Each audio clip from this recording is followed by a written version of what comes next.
All right. Good morning, everyone, and welcome to the Economic Development Advisory Committee meeting, February 11th, 2025. We called to order the meeting at 10:03. As we gather, we would like to acknowledge on behalf of Council and our community that we are meeting on the traditional territory of the Algonquin people. We would like to thank the Algonquin people and express our respect and support for their rich history, and we're extremely grateful for the many and continued displays of friendship. We also thank all the generations of people who have taken care of this land for thousands of years. Clerk Eric, can we do the roll call? Yeah.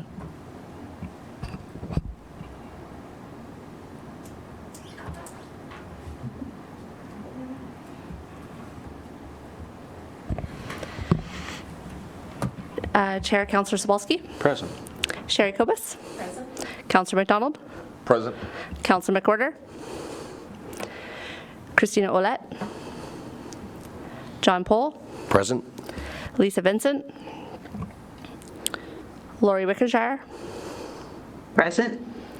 And then Chair Sobalski, we do have quorum.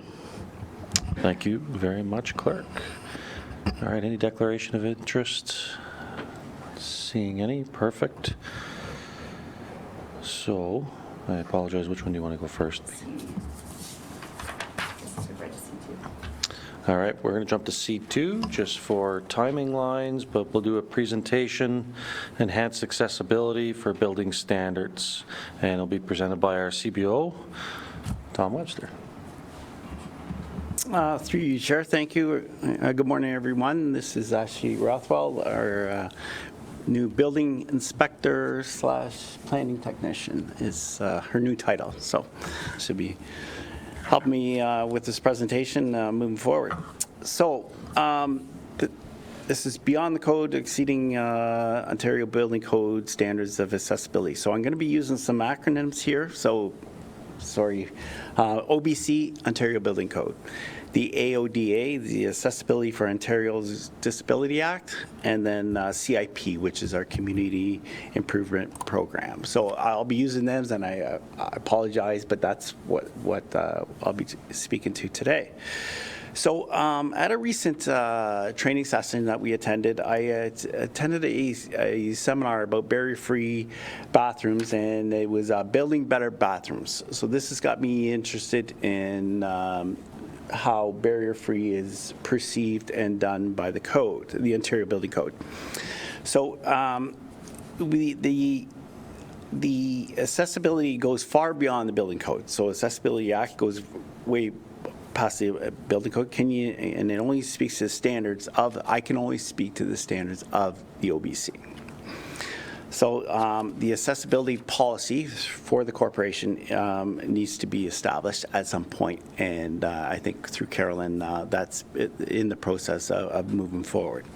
So as a building department, we can collaborate of how to make it even better for the ratepayers, visitors, everybody coming in to Renfrew. So I just want to move on that. So our next slide is Carolyn, thank you. Sorry. Oh no, go back up. Go back one, sorry. Oh, sorry, oh no. Yeah. Oh, okay, yeah.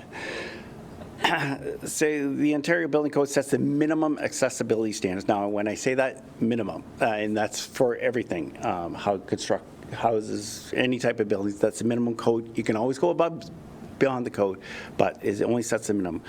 I want to make that very clear. This is enhancing, can ensure inclusivity for all residents and visitors, fosters community pride, leadership and accessibility, future-proof facilities for evolving needs, reduce liability, prevention of accidents or injuries, and future cost savings. So incorporating and advanced accessibility features during construction is often more effective than retrofitting existing facilities. So with that, so our CIP grant, how it relates to economic development. So our community improvement program, this is how it's going to relate to the ECDEV. So within our grant, within the community, the CIP, we have an accessibility grant. So it is currently only available to commercial and mixed-use properties currently, and it's being rewritten shortly, and I think it's 2026 was the timeline that we're thinking, but it is coming forward. So right now it's 50% up to $3,500, and I believe it can be expanded in different areas, and the building department's willing to put our input of how we can expand it for that. So the next slide shows the accessibility for Ontarians with disabilities. Their comments, while the OBC sets out minimum construction standards, the AODA aims for full accessibility for 2025. So this year they want to get there for full accessibility. Now, minimum code full accessibility. Okay, I just want to align that there. Exceeding the OBC aligns with the AODA goals and demonstrates a commitment to inclusivity. So, the benefits of doing this: improve user experience, increase safety, independence, community connections, and economic growth, and reduce liability to the municipality.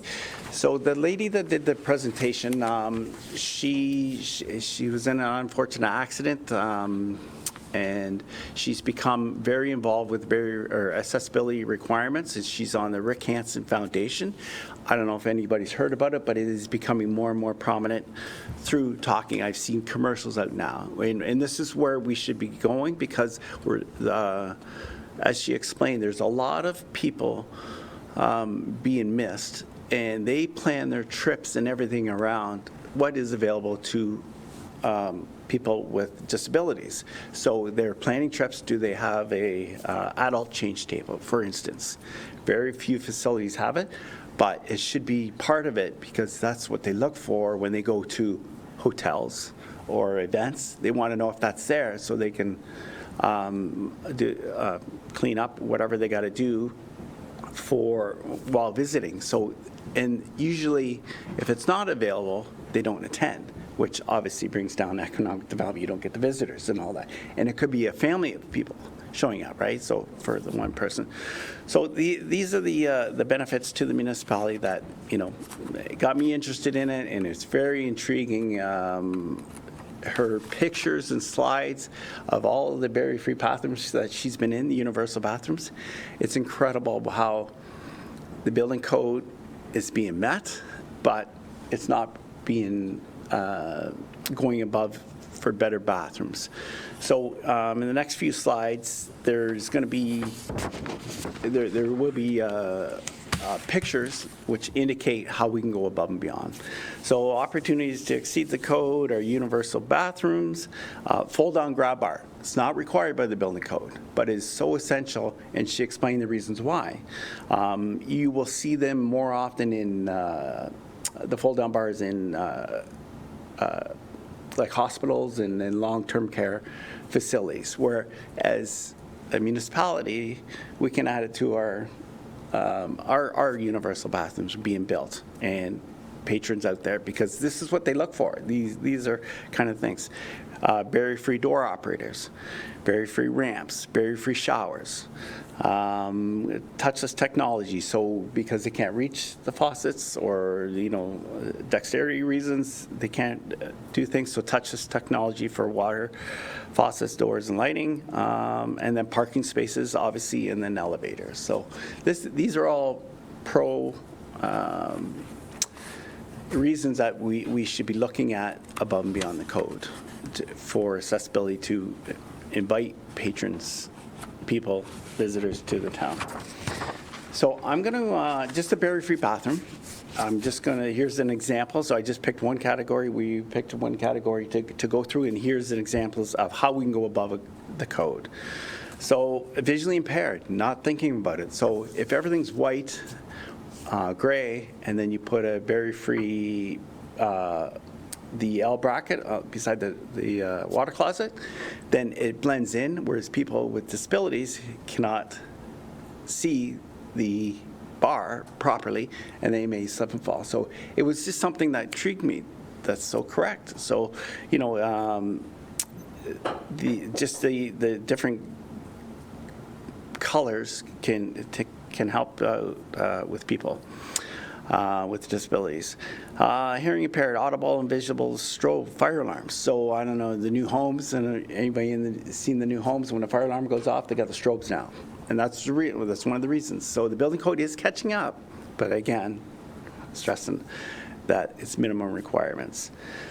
People with disability strength and dexterity in arms, hands, and fingers, turning of taps, flushing toilets, turning a lock, pulling down paper towel from a dispenser, all these issues. Mobility, transfer to and from the toilet, so the grab bars and the fold down bars. You know, she went on and explained that, you know, it's okay if it's a left-handed, if the toilet's on the left hand of the thing, but it's not really okay if it's on the right hand, because the strength of a person, so if you have the fold down grab bar on the opposite side, it doesn't matter which bar you're going to use. But, you know, you set up a universal bathroom to the building code, it only has to be on one wall. Well, what happens with the other wall when it's thing? So stuff like that. Slip resistant flooring and change table for the space. So now we're getting into the pictures end of it. So the first one is signage. Just when people come in, that's what they want to see. So when they go to pick their, wherever they're visiting, they want to know, they don't want to be looking for it in an emergency, I guess, so to speak. So when you walk in, it's very designated that this is where it is. So now I can plan where I want to stay, visit throughout the areas. The next slide, so storage, shelves and all that. Well, code says you need one coat hook and a shelf. Well, why not put multiple? Because you go in there, why not have multiple coat hooks for your purse, for your coat, for a sweater you got to take off or whatever. So, you know, it's just small things that really help them using the facilities. The turning radius, so again, minimum requirement. Why do we just have to do the minimum? Why can't we make it larger? Code says minimum. Why can't we do it? Because if there's assistance needed, you got to imagine there's got to be another person in there trying to do this. So that picture kind of just shows where that other person will be assisting them, would need to stand to assist them. Again, the turning radius there. And you see this is an interesting one, and I hope it moves on with the code. So you see how the sink and everything is within the bathroom stall.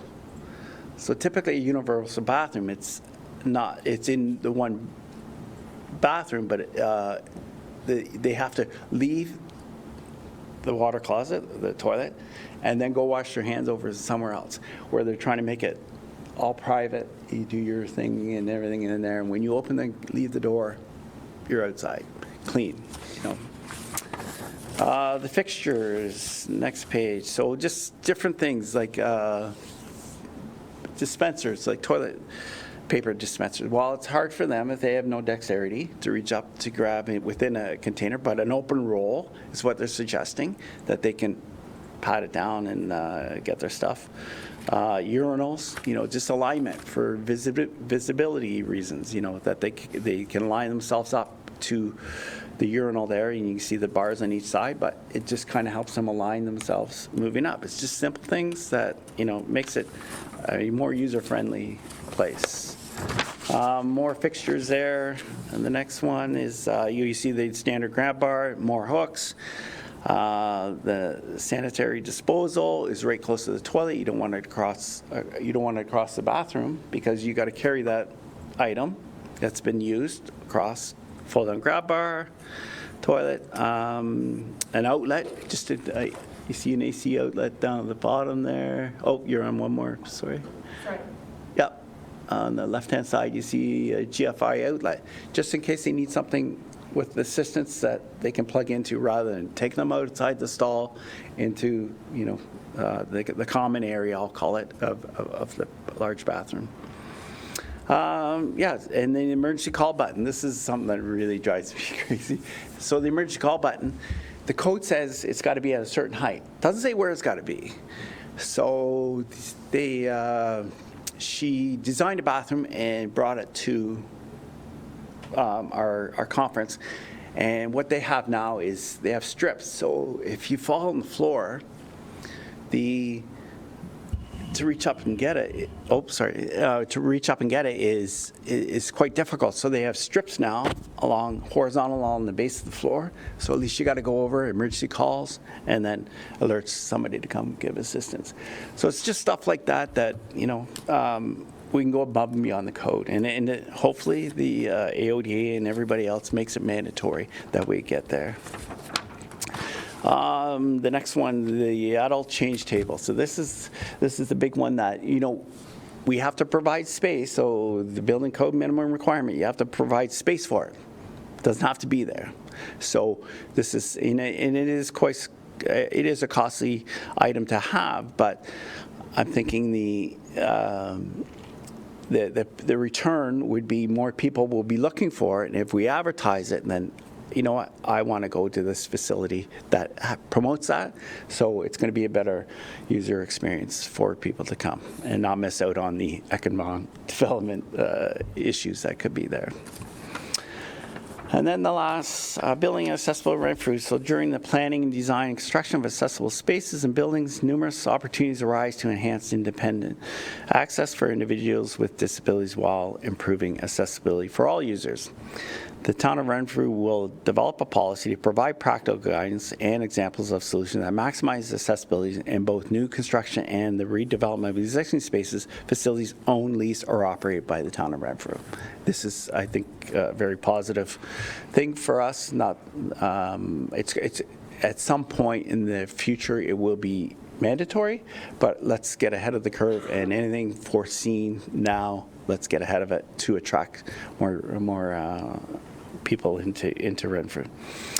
So we got to collaborate with accessibility experts to ensure meaningful purposes. So during her presentation, she went out and she says, do you think this, what do you find problems with here? And as noting it, and as a building official, I said, well, that meets code, that meets code, that meets code. But she says, well, this is what really we need, because we're the ones in the wheelchair or whatever. This is what we really need. So it totally opened my eyes as building code is not relating to what they actually need. So this is where that touches in. Accessibility, I've mentioned, shouldn't be just about compliance. It's commitment to all residents and visitors to Renfrew. People with disabilities pre-planned outings, like I mentioned earlier, coming out, and the Rick Hansen Foundation. Hopefully you hear more and more, but I think it's a very positive step for the town of Renfrew that we should be getting ahead of this curve and making it better, and with economic development and the CIP that we should be promoting, and it's a promotion thing as well if we have facilities that can do this. So that is the presentation for us, and any questions I hope to answer for you. Thank you very much, Tom, for that. I'll open up to the floor. John? Through you, Chair. I'm curious, I know that there's a lot of really great accessibility at the MyFM Center currently. When you look at this, knowing what we know today versus if we had been able to flash back in time, how do we rate on accessibility of the washrooms currently at the MyFM Center? Would they be like at minimum, or would we be a little bit better? Like where would we be sitting today? My opinion would be we meet code, so we're at the minimum level. We may be slightly better than code because of the colors and all that, but there is definite opportunity to improve. So like the fold-down bars. Right. That is one instance. The strips for emergency call. So that's with improvement, but we definitely meet the minimum requirements of the OBC, but That's great. I mean, because I know that just for sledge hockey and so many things, it rates, and as long as the washrooms, if we see there's room for opportunity, obviously we can't redo them all, but maybe adding a bar is not impossible, but No, just one other question. I'm curious. So moving forward, say there was another development in Renfrew, whatever it might be. Obviously, when we enforce the building code, we're enforcing to minimum. Is there a way the town can, like, do we make strong recommendations that they do it this way, or can we have our own bylaw that in the town of Renfrew would have to meet? So there's a couple ways we can go there. So with the policy, and I don't want to overspeak here because there's been other townships that have tried to implement a policy that is I don't want to say in litigation because you're gone above the minimum requirements. But the town-owned facilities, as mentioned earlier, we can set the standard within our facilities. Private commercial business comes in, then I go to the minimum requirements. But if you apply for the CIP grant, we can go above and beyond, and you would qualify, and we will obviously, we're both proactive at it, that we would enhance that facility to include all that, and which only helps businesses and everybody else, patrons to run for. Great. Thank you. Any other questions off chance? I'll just say one thing, then I'm going to come to you, Ben. Thank you. I was going to ask the same question, John. That was top of my list. I have another one, but Ben's joining us. He's representing the BIA today. Is the table okay if Ben contributes in the conversation today? Absolutely. Ben? Thank you. Thank you, through you, Chair. I can't speak on behalf of the Renfrew curling rink, but everything that you're talking about is something that we've brought up ourselves as well. Would you be able to share the findings and especially the presentation? Because I can speak for the Renfrew curling rink on this, that they would find a lot of that very interesting, because we've had Special Olympics programs held at the rink, and we're no longer doing that because we don't have the facilities. So spreading that around would be wonderful. If you can just get it to the BIA, then I can share it at the rink. Absolutely. So we do have this manual, and it's a great read. I know it's a few pages and all that, but it explains and it's personal experiences, which is very important. But we have it in PDF that we can share with the committee. We'll send it to you, and you can send it out to everybody. But yes, and also within the curling club, we've already had discussions when the expansion was going on around the back, and I know there's a new proposal for barrier-free bathroom, universal bathroom in the front, because your actual foyer doesn't meet the requirements. So I've been in discussions. I can't remember the lady's name currently, but yeah, we moving forward, and how do people get up the back set of stairs, right? We come up with a solution for that, hopefully. So yeah, I know you're very proactive on that, and yes, anything we can do to help promote this would be great. Thank you. Lori, anything? Well, through you, Chair, I would just like to add, so there's no barrier to sharing that document, Tom, because I could do the same thing through the Chamber of Commerce that Ben's suggesting for the BIA. There's like all kinds of opportunities there in terms of economic development for the town, but also business opportunities in terms of developing the ability to design those structures and sell those pieces of equipment that are needed for those facilities. So I think it's kind of a golden opportunity all the way around. Yes, I'll be sharing this, or we can send it off to Carolyn to distribute. But also, getting back to the CIP grant and all that, so we don't include residential, and I would like to be part of that seniors going into a home, that why don't we help them out with barrier-free ramps? Some funding to help out that way, because we've got a great hospital facility, so more people are moving this way because of our hospital facility, that they're bringing elderly family members into their homes that we can help assist through grants of building. Exactly, and there's a lot more, like slab-on-grade accessibility homes being designed in general with, wider doorways and wider hallways and lower countertops and stuff. But it's kind of an opportunity to integrate some of that on the residential side too, so. Yeah, yeah. Very, very important. Thank you very much. Thanks. Yes, Councillor McDonald. Thank you, through you, Chair.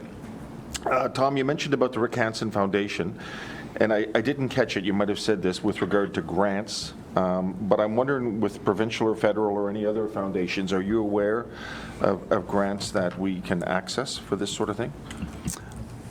I am unaware, but we can check into it currently. But so people are getting this lady. She's from the London area, down southwestern Ontario. She has become a member of the Rick Hansen, which is out in BC. So she's become certified inspector, or to collaborate in regards to that for the Rick Hansen, because it's based out west. But there is, hopefully, this AODA becomes a stronger voice, in which is very important for us. And the building code, because we got to change the building code, it is upgrading slower, very slowly in regards to barrier-free stuff. But I think with their push and the OBC willing to adapt, that we got to get there.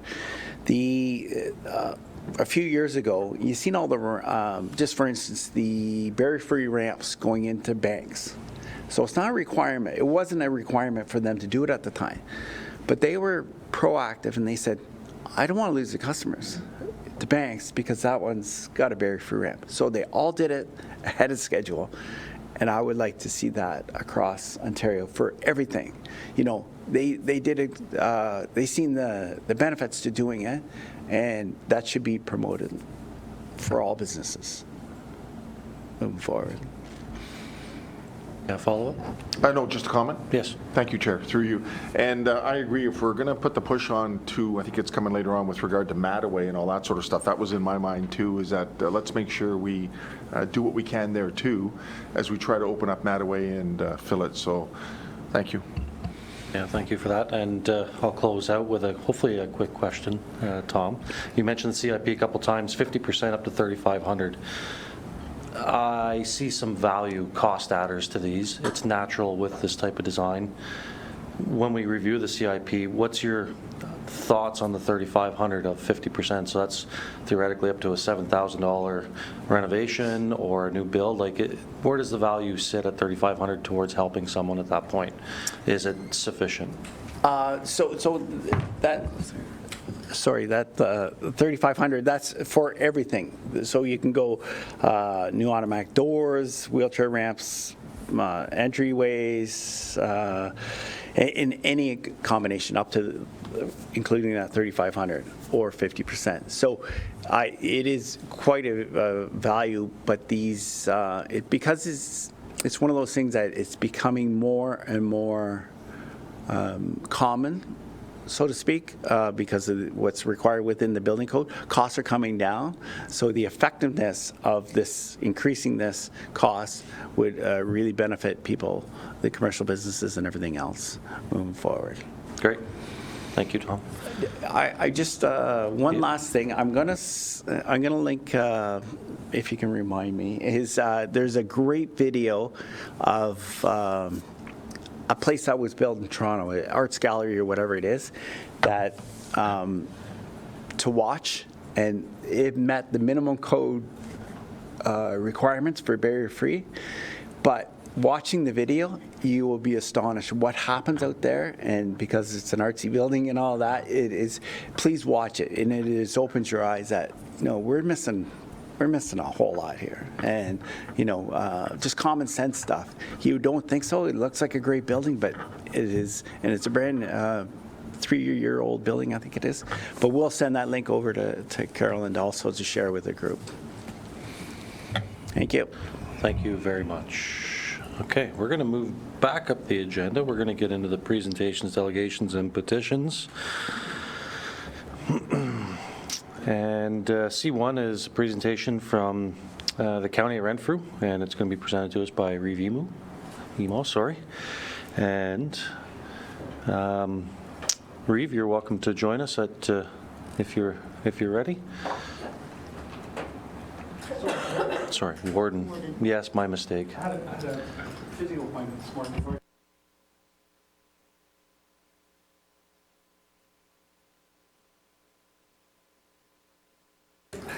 Apologies, Warden Emo from the county. Peter usually works. Peter, some days. So very quickly, I forwarded you a bunch of information, and I apologize for not getting to you prior to the conversation at council, but there's a package on the film industry. And then I also sent a copy of the business case for Highway 17. And we have a newer one that we're working on. But in essence, we have a new ad campaign coming out. We feel we've been really patient with the province. And so you see the connecting to the East Ministry document. It was a draft in 2022, but it hasn't been approved or it hasn't been disproved.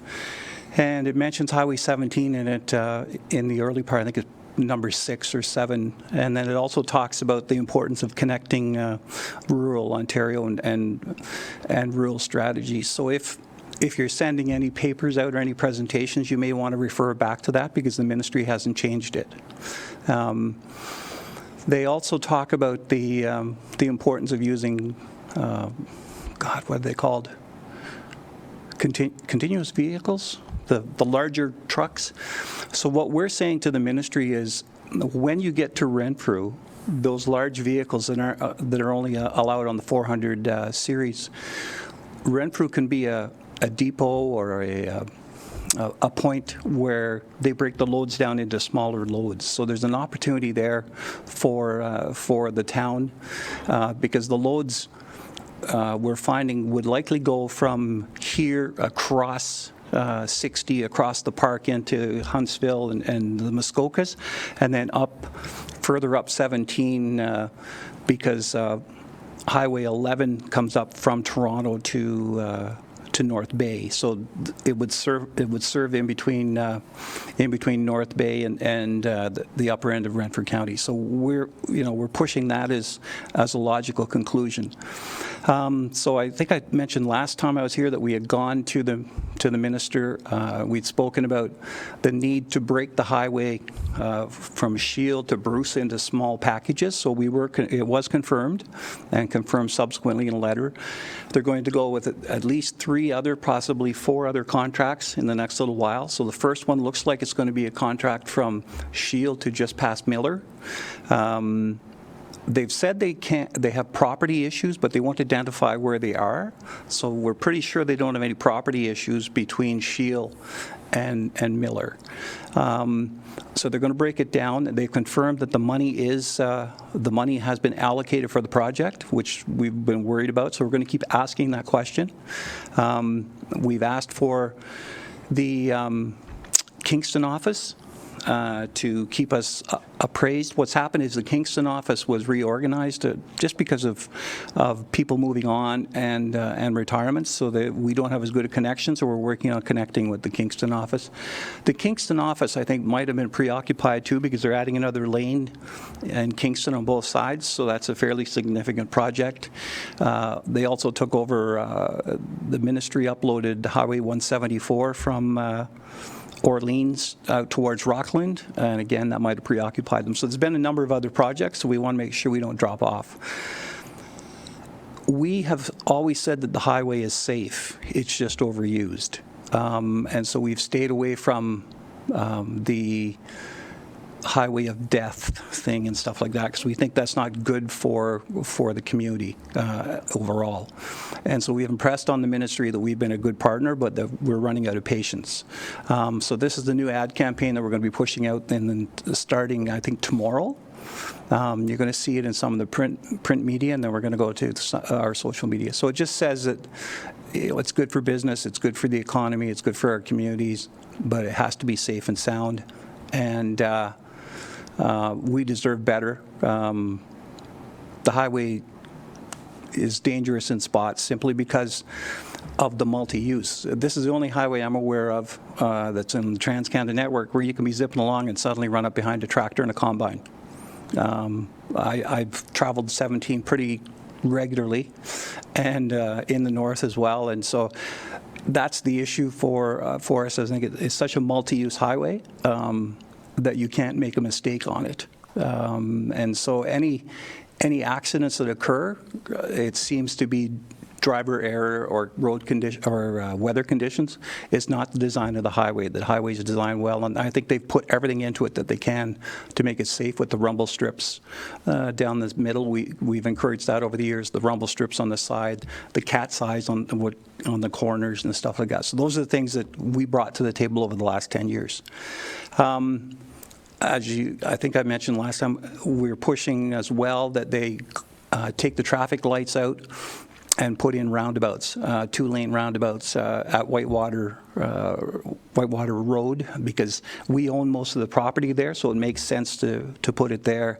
We're also suggesting at the Big Stop, Irving Big Stop, and then some of the ones along the corridor with Petawawa as well. We think that would make a big difference, so it's not stop and go and people are not rushing to try and pass somebody off the line. We're also suggesting to them the 2+1 highway, which I mentioned. It's a Swedish model. They have a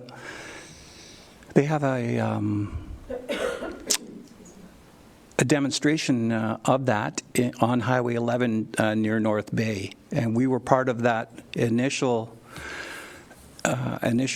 push for that in 2019, and in fact they were talking about doing 2, and we were really pushing hard for us to be the other one, and they said no, they only wanted to do 1. It was to the point where I was in Toronto to go into a meeting with the minister and got pulled aside and said, no, you're not invited. So it was kind of funny, actually. And so we think we're first in line after that, and we're going to keep pushing for that because we think they're not going to 4-lane the highway from Renfrew to de Rivière anytime soon. And so the next thing for us is to secure the piece from Meath Hill through to Deep River. Because of the traffic volume on there. So we think the 2+1 does that. And then between Renfrew and Cobden, or Renfrew and Meath Hill, we think a couple of roundabouts and maybe a couple of 2+1s will help there too. So in short, that's what we're doing. So we'll send you more information as soon as we get the new package together. We'll send it to you, and you can use it for whatever you want. We're pretty confident we have a good relationship. We had a good relationship with the last minister, so we'll wait and see to see who the new one is.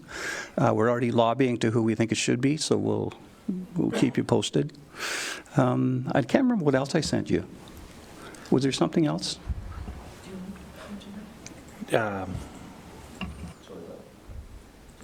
Sorry, I couldn't see to open my emails. That's why I was. No, absolutely. So I would take any questions on the film industry package. I'm not going to go through that because that's a ton of reading. I'll jump in, Warden, just quick. Yep. So you provided the transportation update from 2022 as a package. You also provided the new advertising. Do you want to do a little bit of questions about the highway right now? Sure, yeah. Before we move on, is there any suggestions more than questions? Yes, Sherry. Through you, Chair.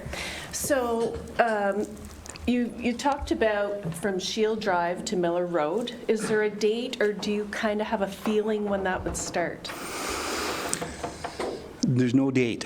We've had lots of feelings and been assured it was going to happen. Right. So what we're doing is we're monitoring the government website to see when they let the contract. Okay. So at this point, they haven't let the contract. So we think it's going to be a contract for design build and a management contract. We suggested that 10, 15 years ago. About 3 years ago, they said that's what they were going to do. So we've been monitoring that site because we also want to alert local contractors as well as soon as we see it. So that's going to be one indicator for us. The other indicator is if they make an application to the federal government because of the pipeline, they have to apply, make an application, have a hearing to cross over it. So that's the next stage from Miller. And so we're keeping an eye on that as well, and offered to be a party to the hearing. Okay. So those are the two things we're watching. We also have spoken with some of the First Nations to see where their consultations are, to see if there's any hold up there, or if they've even started it. And it sounds like they started it, and we think, and what we suggested was breaking it down into smaller packages will also help with their consultation. Right. So I'm very hopeful that we should hear something this fall with a contract for next spring, but that's only me. Right. So I Okay. can't make any promises on that. No, I know what I I've was been just told. wondering your feeling, And I know what right. we think we've heard, so, Okay. yep. Thank you, Warden. So as soon as we know, believe me. Excellent. Lori? Yes, through you, Chair. Not sure how likely this is, but what is the situation should we have a government change with this current election? How vulnerable are any of these things? We shouldn't be vulnerable because it's been on their funded list now for about 4 years. And the other piece is that the ministry is a big ship. If you think of it as an oil tanker, it takes a long time to turn it. So they'll have to go through with a bunch of projects before they can put their own stamp on it. The big project like Highway 413 and the Bradford bypass, which are such controversial projects right now, would get axed first, in my opinion, before anything else. Because both parties have candidates running against those, so I think those would be the ones that would likely get axed. The wish of the tunnel under the whole 401, that's never going anywhere. So we're just worried about our money getting diverted to that 413 project, and then we're assured it's not going there. So I think a change of government would be okay. We've spoken to the other parties on a regular basis as well, and feel comfortable that they're supportive of us and rural Northern Ontario. Okay, thank you. That's great. Any other questions? Councillor McDonald? Thank you, through you, Chair. Warden, I think we talked about it last time at the last council meeting. Do you think there's anything that the town of Renfrew, and we have a council meeting tonight, should we do something? Like, what's our involvement? I love that the counties going out with the advertisement. What do you think we should do from town side? Well, I think what we'll be doing is sending a letter out to the municipalities and the chambers and the BIAs to start a campaign to inform the government, that we're ready. So that's the next step for us. We're still tidying up the edges of it. I have a draft letter that I've done, and the staff are going to play with it and make it better. And so you should see that in the next little while with an accompanying motion. I would think probably around the middle of March, because I suspect that'll be when the new minister is appointed. And so we're kind of aiming for March break-ish, end of March, with that kind of a package. But yes, we intend to ask all 107,000 people to send an email to somebody saying, look, it's time. Yep. Thank you. Quickly, Warden, there's probably copious amounts of data that's been collected over the years of the traffic volume and the requirements. Perfect world's 2 lanes everywhere. So are you working with the data to try and find the happy medium that's a cost-effective medium? Is that what you're trying to propose to the MTO? Thank you, Chair. So what we've done is we're getting the new data because we suspect, just from sheer traveling up and down the road, the anecdote, that there's more trucks on the road. We predicted that with the closing of the railroad in 2010 that we're going up from 700 trucks a day to about 1,400. I suspect we have more trucks than that traveling on that highway, and so that's what we're asking for the new data, is to try and get a better sense of the traffic. Just me driving it every day, you used to see a clump of 4 cars, and then you wouldn't see any for a kilometer, and then you might see 7, all depending on what was happening with the light at Cobden.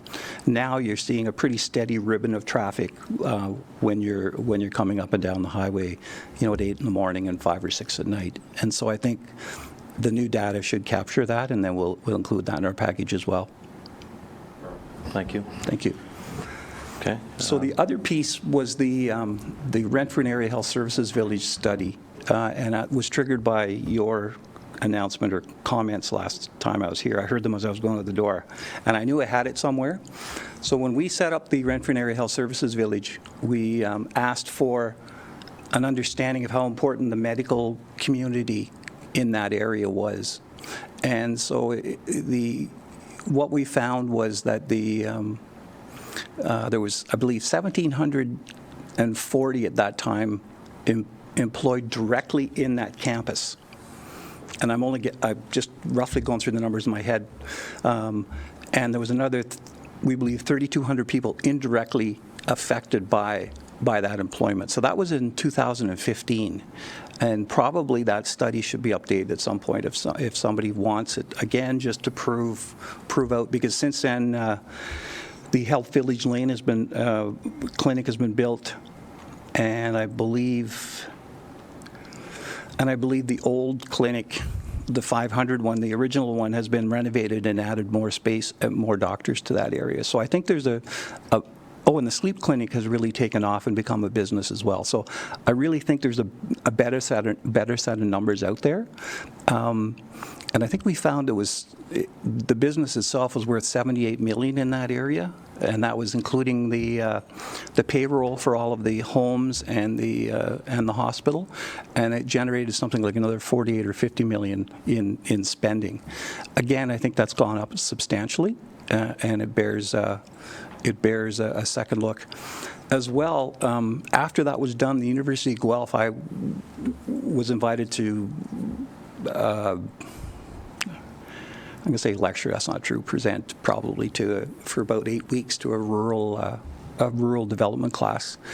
And we found a study that told us that each doctor at that time generated $1.2 million in spin-off because of staffing and what they spent in office space.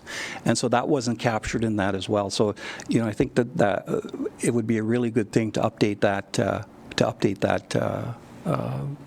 study, and I think the parameters are already in it, so it's a matter of just refreshing it.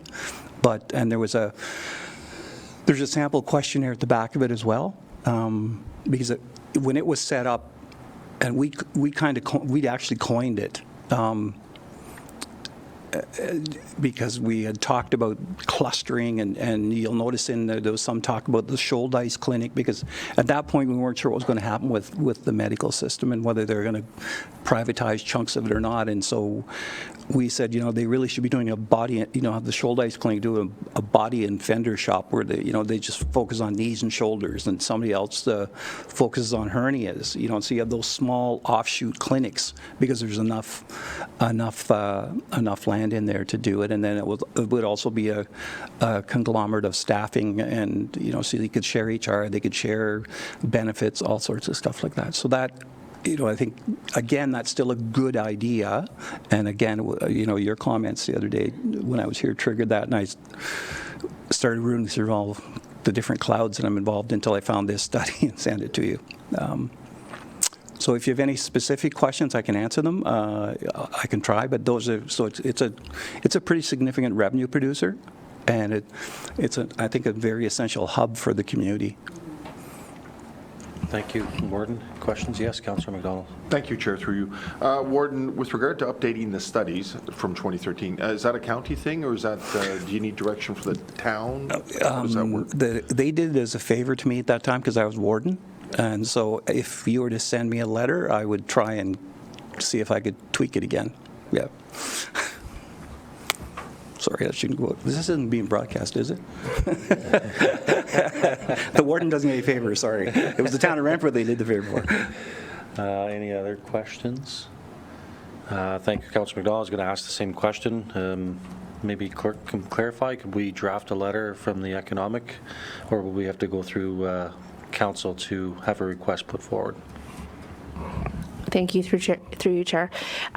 In this case, it would be a recommendation from the committee to Renfrew Town Council to direct staff or council themselves to initiate a letter of request.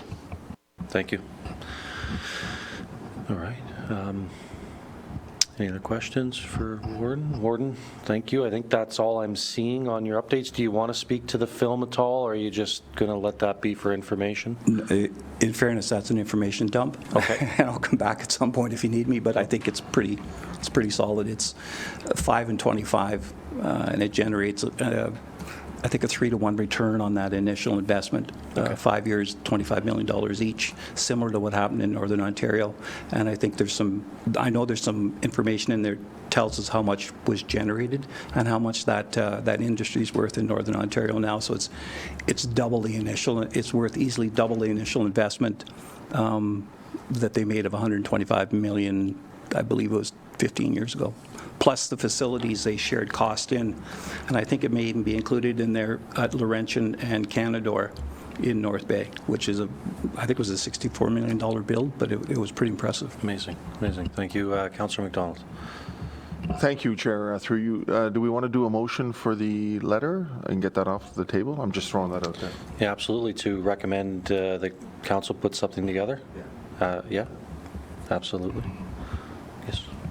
Through you, Chair. Just seeing if I can capture that the Economic Development Advisory Committee recommends that Renfrew Town Council direct staff to initiate a letter on behalf of Town Council to update the 2025 economic impact of the Renfrew and Area Health Village, which I believe is the title of that document, based on... Yes. I do see a date of 2013, so I was a little... It was 2013, and the presentation was 2014, because it took a while for them to come to our meeting. Yeah. That's it.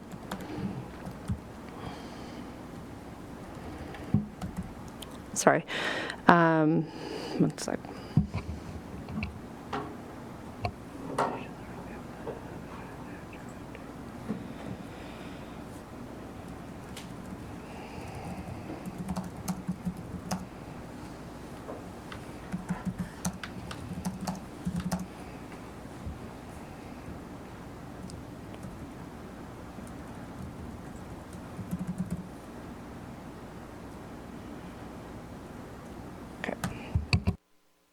Sorry, just with a few edits, that the Economic Development Advisory Committee recommends that Renfrew Town Council direct staff to initiate a letter on behalf of Town Council to update the 2015.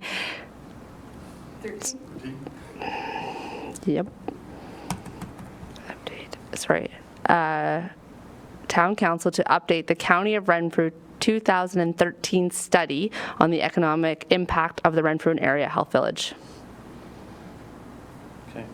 Councillor McDonald, you move that? All in favor? It's carried. Thank you. Warden, thank you. Always a pleasure. Yes, thank you.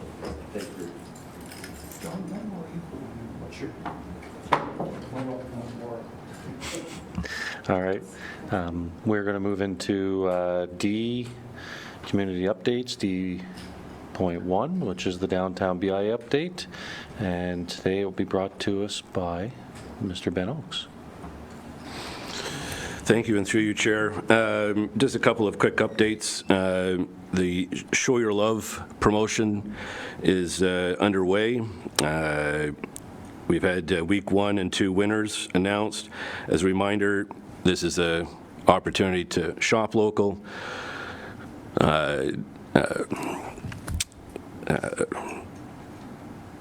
what's the word I'm looking for? Send in a receipt and have a chance then to win a $50 BIA gift card voucher. That's happening every week from January the 26th through to April the 6th.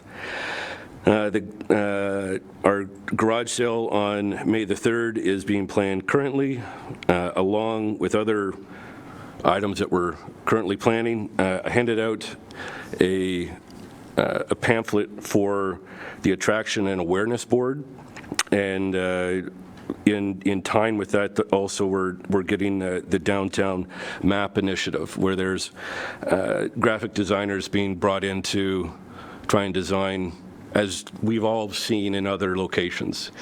This is where you are, and here's where everything is listed, right? So in that package, there's a visual of what the board will then look like. The first board, we're going to have 2 of these. They're purchased, they're here.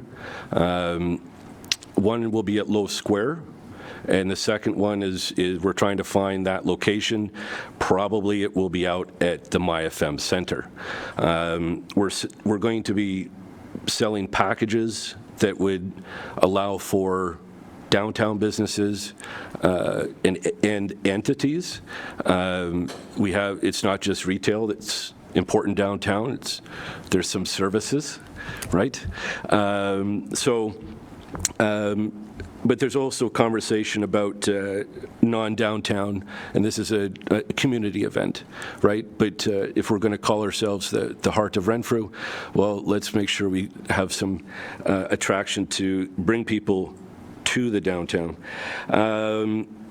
We've also handed out some magnets that actually have all of our events listed for this year. Just small things like that are allowing us to take share of voice, and that's what we need. We need to be able to have people recognize who we are. And I got to tell you, as the chair position, I appreciate having the BIA here at this, which I'm sure Lisa has already stated before, but it's wonderful to be a part of this. Our reusable bags are in. We're going to be using them to give out at different promotional events. Again, trying to take on the share of voice to promote who we are, but also who we represent, and that's all the entities downtown, and through them is what we're then able to do for them. A term that I have used, and we see that in our BIA, is we're just trying to make tomorrow a little bit better today. That's really, I won't take up too much of everyone's time. That's, yes, of course. So, Perfect. Love it. okay. Right behind me. Keep going. No, keep going. No, we're going to keep going. Go to every Okay. camera. Okay? It's over here, Wonderful. Wonderful. That's the initiation for the new guy, correct? Excellent. Thank you so much for that. Wonderful. Really appreciate it. Wonderful. Any questions for Ben at this time? No? All right, we'll move on over to Lori with the Chamber of Commerce update. Yes, good morning. So I have a little bit of an update. We have settled on a date for our annual general meeting, which will be a breakfast networking event. And it's going to be held Tuesday, March 25th at the MyFM Center. There is, as part of the document, there's a copy of the invitation that went out to our membership, but it's going to run from 7:30 to 9. Breakfast, the networking part will be like 7:30 to 8 kind of thing. And then we're very thrilled to have Rod Morgan as our guest speaker. And he's going to do a presentation called From Threat to Opportunity, Mastering the Art of Problem Solving. Rod impressed a lot of us at our awards night, and he was very excited to come back. He's a great member of the chamber, so he's excited to be doing this for us. We've really are trying to build a lot on our membership and the networking that we're able to do together. And with that, of course, I've spoken before about our new member-to-member program, which launched this year, where we have certain of our executive level memberships offering discounts to other members of the chamber. So that's been very successful. And also it's led to a lot of like upgraded levels in terms of membership, as well as gaining quite a few more members. And we just in the last couple of weeks, I think we've gotten 4 new business or executive level members. So it's been very good. We have a really, really strong board of directors that's very anxious to rebuild the chamber. So we're also putting together like 4 evening networking events. I think the first one of those is probably also going to be in March sometime, but I'll keep you posted on that. So that's where we're at. Great. Any questions? Or? Thank you. Yeah, Lori, any questions for Lori? Not this time. Thank you so much, Lori. Okay, thank you. Very good. Moving into E, which are discussions. E.1, enhancing community-driven initiatives at the MyFM Center.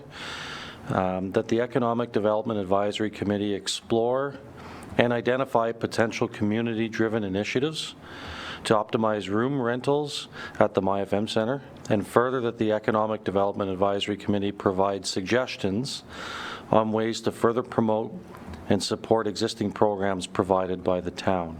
Mover. Councillor McDonald. It's John's, so John's moved. All right, perfect. And I'll move this over to John Pohl to speak to this. Sure. I want to throw this on the agenda for a couple reasons. Number one, I think the MyFM Center has been, flux might be the word I would use, since before the construction began till today, where just things have changed. People who are in charge have changed, how we're doing things has changed, and none of that is necessarily bad. It just is what it is. And I had a very interesting conversation, and I was glad I had submitted this earlier, because I had a great conversation this past weekend. I was in outside of Peterborough for a hockey tournament with our U18 team, and I got into a conversation with the woman that was organizing the tournament. So this tournament had 4 levels of teams, different divisions. Each division had no less than 6 to 8 teams in it. So you multiply all that out. That's, in our division, there wasn't one team that was what I would consider local. They were Parry Sound, they were Renfrew, they were Shelburne. Like, they were all people that traveled 3 hours to play hockey. That means hotel rooms, it means restaurants, it means shopping, it means buying gas, it means all those things. And I just happened to be chatting with her because they have a new arena as well. And I said, you know, how's everything going for you? And she started telling me the sort of, I don't know, I wouldn't say it was concerns, but you could tell she didn't feel great about the relationship they necessarily had with the township, and how their new arena had been sort of thrown on them, and the things that they do to support the arena, like these tournaments that generate all this economic income, and just little things that the township does that rubs them the wrong way. And I sat there saying, okay, here's a volunteer that is doing all of this work. She was there every day of the tournament at that desk, and she's not feeling supported by that township, right or wrong. It doesn't matter whether, that's how she feels. And I look at her and I go, wow, that's a person that puts in a lot of work. And then that sort of makes me think of our facility here. I think it's the cornerstone of our future economic growth. I've said numerous times publicly, like, we can have a long conversation about how we got there. Don't care about that. It's here. There's no return policy, so let's go make it great. And I think that what we want to make sure we're doing is all of these groups, and again, I'm the president of minor hockey, so I can speak to minor hockey specifically, but all of these groups where we have volunteers that are doing these same things. They're generating these tournaments. They're not costing the town anything. They're doing it all for free. How do we make sure we have, moving forward, a culture inside the facilities to say, hey, let's recognize these volunteers, and how do we give them our best to make sure we're not wearing them out, or we're supporting them with what they need to make these events great, because we know the more of them that they have, it doesn't cost the town anything, because they're doing the work, they're taking all the risk, they're also renting the ice or the ball fields or the soccer fields or the gymnasium. They're providing revenue to us as well. But we want to make sure that they don't, I just didn't want Renfrew to be in that situation where someone's saying, how's it going? And that volunteer is going, well, I'm here 3 days, and here's some things that I feel the town could have done to help me better. And the things that she was mentioning, I didn't feel they were, I thought they were very common sense. Like, I'll give you an example. Where she set up her table every day to register the teams, behind it is a big community room, empty the entire weekend. And she said, the town would have let me use it if we had paid an extra $2,800. And I sat there and I said, I understand renting it, that makes sense, but I also understand that here's a volunteer that has done a significant amount of work to generate this revenue and tourism and keeping the kids healthy, and the money that's raised goes into helping parents keep costs low. Like, everything about it is a positive. If you just open the doors and let her put her desk in there, it would make the lobby less busy. Like, there'd be a lot of benefits, and yeah, we wouldn't get the $2,800 rental, but we weren't getting it to begin with, right? Like, we're not in a cost negative position, but if that was us, we would have had an opportunity of a town to help a volunteer out that's doing a great amount of work.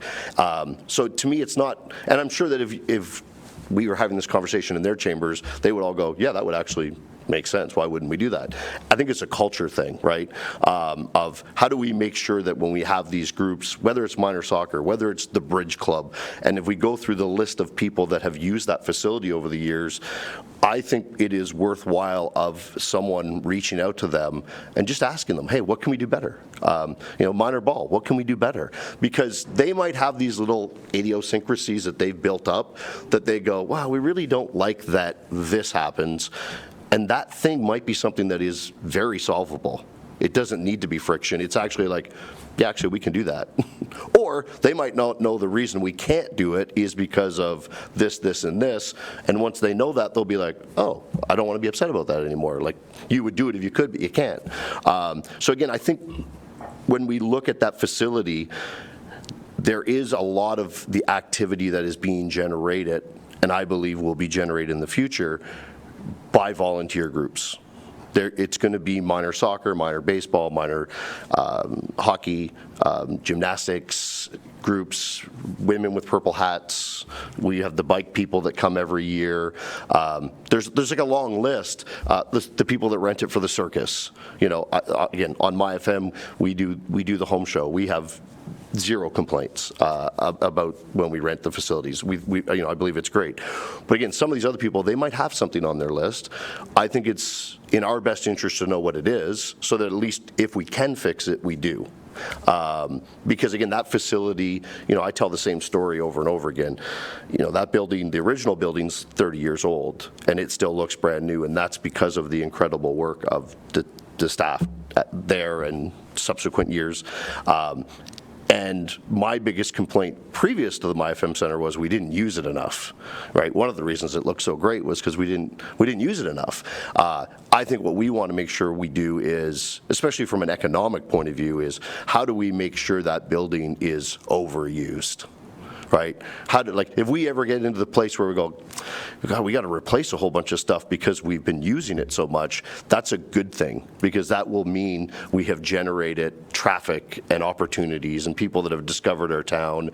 And I look at the hockey tournaments because from a minor hockey point of view, in our district, which is Deep River through Arnprior, there's a potential for a change next season. That's beyond district, it's a Hockey Canada thing. If it happens, the benefit to Renfrew will be that almost every division we have can now do more tournaments on smaller levels. So this year, Renfrew Minor Hockey, I don't know what the exact number is, but I'm going to guess it's 4. We had 4 multiple day tournaments, meaning there were more than our regular 6 or 8 teams. There were 12 or 14, or in some cases up to 20 teams. And you go, okay, if we could do that next year and we could double it up, again, we can get into, do we have the ice time, do we have a hotel, all those sorts of things. But I think all of these conversations will link us back to the same place, which is we're going to figure out we need a hotel. And if we have all that information from minor ball, like if we talk to minor baseball, for example, they might say, hey, we would do more tournaments if these things were available. And if they are available, if we're out recruiting a hotel, we could say, hey, look, minor ball wants to expand. Minor hockey can expand. Add in, we can do weddings, we can do concerts, we can do conferences. And then I think my final sort of point was, and again, this is just I don't know if it's a culture shift, but a mindset shift, because we haven't had this facility before and now we have it. The World Juniors was a sort of an eye-opener for me. So the World Juniors comes to Ottawa. They're practicing in Arnprior, Brockville, Petawawa, not in Renfrew, and our facility is by far 10 times better than everyone else's facility. for whatever reason, we weren't on the list, we got to make sure we're on the list. And again, maybe it's the hotel. Maybe that's why we're not on the list. I don't know. But I think that's just one. That's just hockey. Now add in Rotary having an international conference. Add in the Lions Club doing something. Like all of these groups. So I think it's because we're at a great place that we're at this sort of new change. You know, we're kind of now. The chaos is sort of behind us, and now we're looking to the future. I think if we look to those groups and say, hey, what have we done great? What can we do better? And we got that information from them, we might find out we're great, and that's great to know.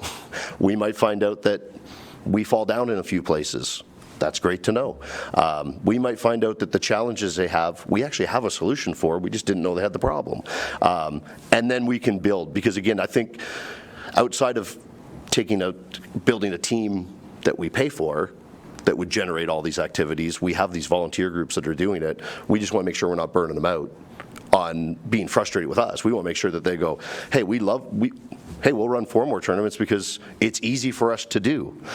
Because as they do that, it's only a benefit for the town because they pay for the facilities, they do the work, they handle the insurance, they corral the kids, and they fill the arena, which fills the parking lot, which fills the restaurants, which fills it's just huge benefit. So that's sort of what I was thinking, is like, how do we harness this thing we have, and how do we make sure these groups know that we're behind them, and if there is friction, we solve it. And again, there may be none. I have no idea. I can speak on behalf of minor hockey in regards to running tournaments and that. I can't think of one thing that is a negative. You know, the team at the rink is awesome.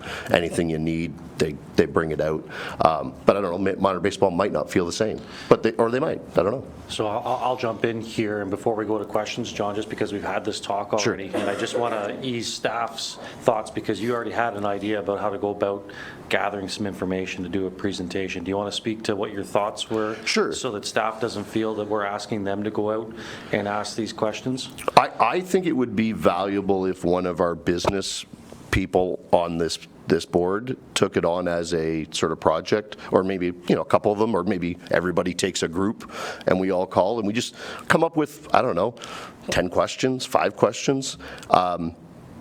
And we reach out to the groups and just go, hey, this is what we're doing. We're part of the Economic Development Committee. We want to make sure is there anything that we could do that would help you? They'll give their answers. And their answers might be, no, everything's great, which would be ideal.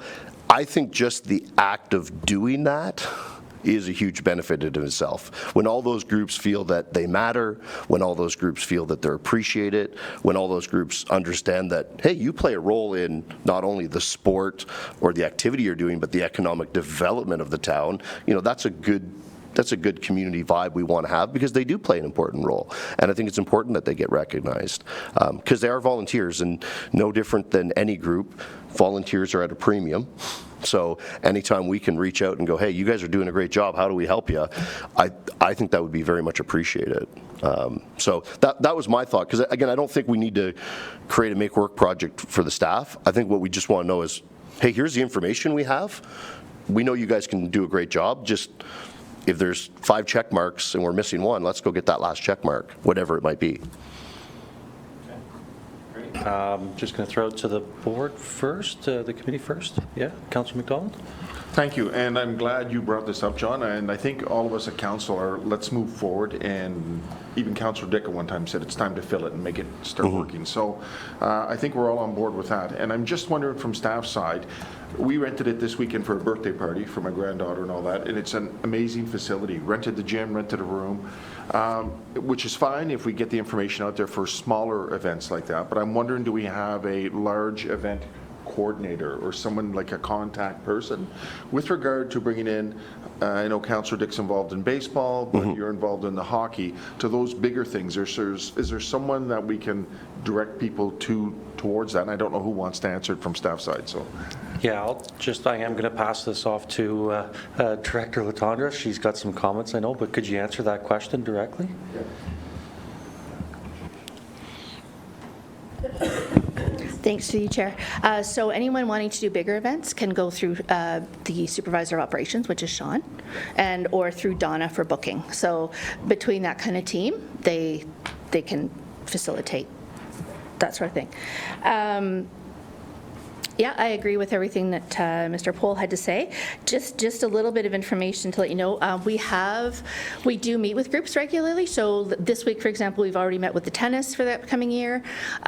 We have last year met with last season with minor ball. Like these groups, kind of Rotary, we just actually gave a presentation there. So we try that there is a lot of interaction between a lot of the groups. We are also arranging for the fall, we're doing a nonprofit, it'll be a nonprofit evening.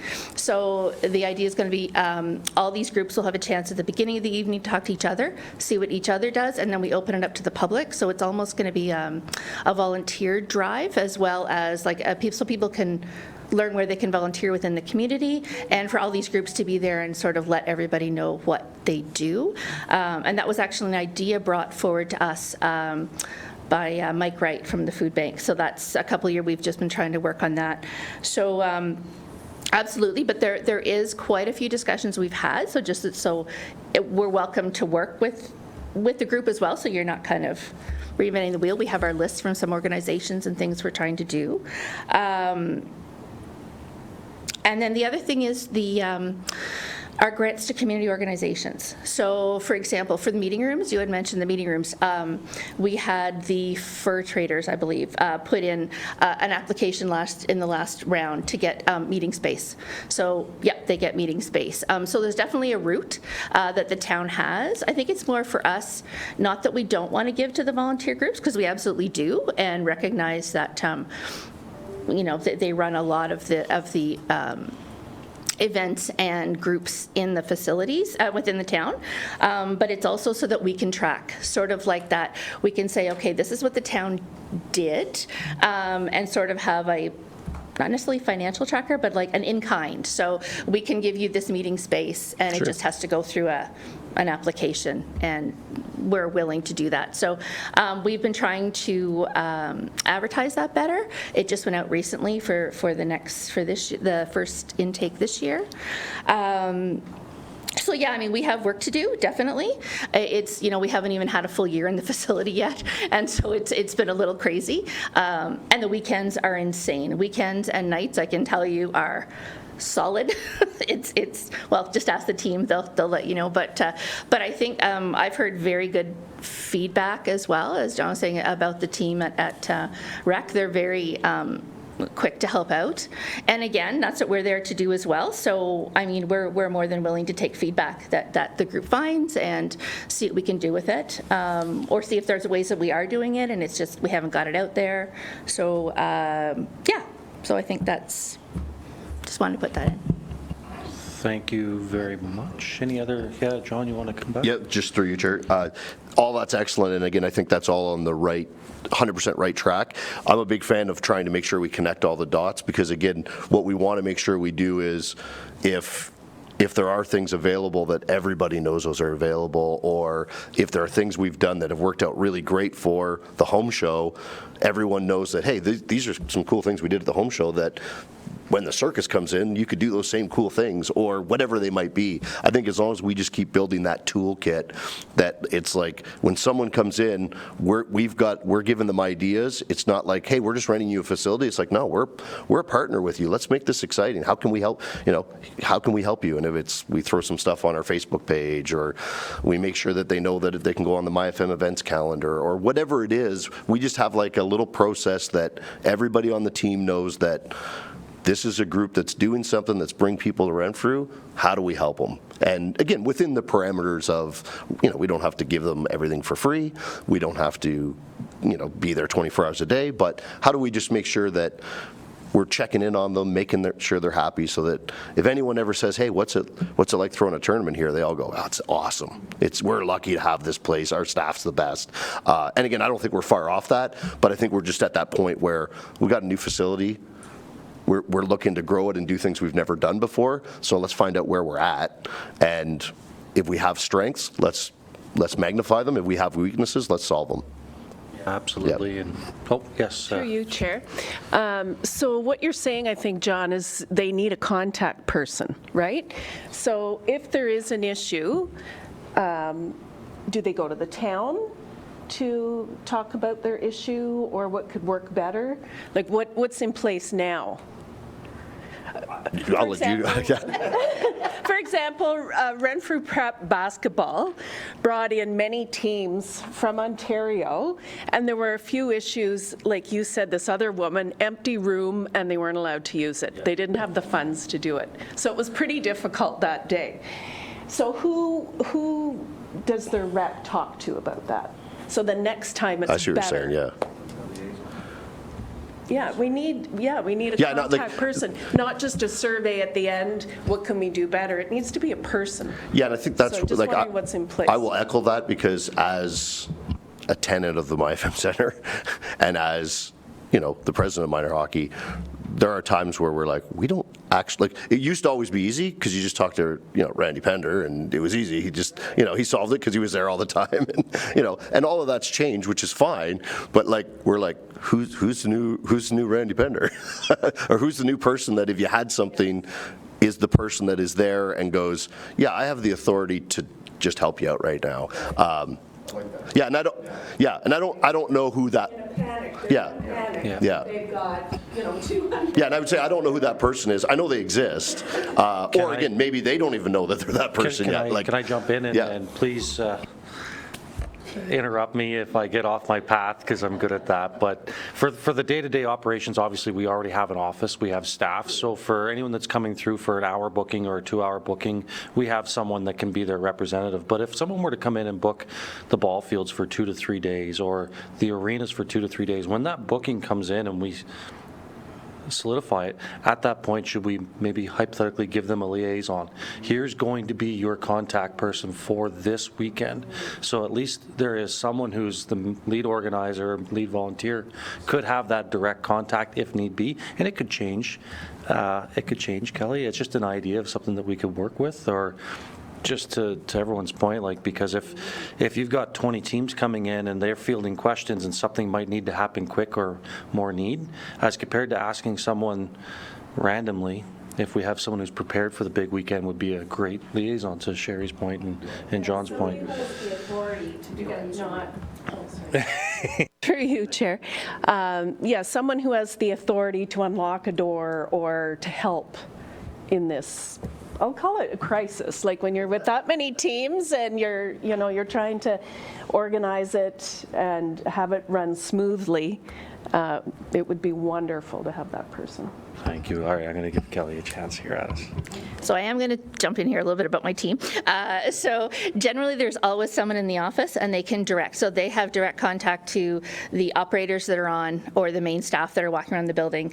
All the team have phones. If it's on a weekend where Sean's not in the building because he's the go-to, it'd be Sean or Donna, who are pretty much they're there every day, all day, for those last minute things. What we're finding from our side, so from that side, I get it. We have to, what we're trying to get these organizers to do is tell us what they need ahead of time. Because what happens is sometimes, and both rinks are going, the guys are running around like crazy. We've got parties upstairs, we've got a programming, and we have an organizer come and say, but now I want 2 other rooms.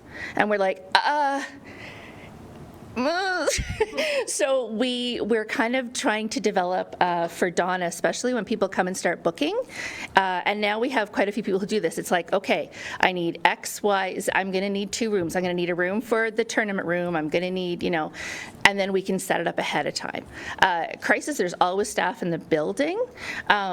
If it's something that the organizer has not thought of previously, again, they have contact either Sean or I by phone if it's something they can't make a decision on. But it would be the office, and if not, going to any of the staff, they all have phones and they're connected, and they can connect to the senior person on that at the rink. So, but it's always usually first point is the office, and then they can get who they need to. And I think that's where if we actually did a survey with each one, and again, I think it being someone, not the town, not like it's just an independent person going, hey, I'm on this committee, we're trying to do this, what can help? We might find out that every tournament goes, God, we really always need an extra room to throw hockey equipment, and or baseball equipment or basketball shoes or whatever it is, and if we go, hey, here's something all tournaments kind of said, then on the list that you have, you can go, hey, do you think you'll need an extra room for this stuff? And we can just connect those dots so that like, I think we probably do enough events there now, and hopefully in the future, that we should sort of become the experts in it, where it's like the volunteer's going to come, they don't know, but we know because we've done this before, and we're going to give them some guidance and say, hey, by the way, if you get into a crisis on the weekend, here's my number, just call me, we'll get it solved. Ask any of the guys, they'll be willing to help you out. Because I know, like, we've run into, like, in a hockey sense, one of the big challenges is, and this is hard for a volunteer organization to know, is if there's a junior A game after your hockey tournament, there is a huge crush that comes in, a volume of hockey bags, because the junior A teams show up 2 hours before, and they're blocking off rooms and, you know, blocking off hallways, and all of a sudden kids are like, where am I put my stuff? And it can all pile up in the hallways, but that, I would think, becomes a little bit of a safety issue. So when we know there's things like that, that's where we might say, hey, well, let's open up one of the rooms and put a hockey bag. Tell these guys at this time, put your hockey bags in there, not in the hallways. That way it's still open for anybody that needs to go down the hallway. Or, you know, goalies are the worst because they always have so much extra stuff. Again, I think we start making a list, we can start seeing those challenges before they arise. And there's going to be ones we've never seen before, because we've never had a great facility like this before. So.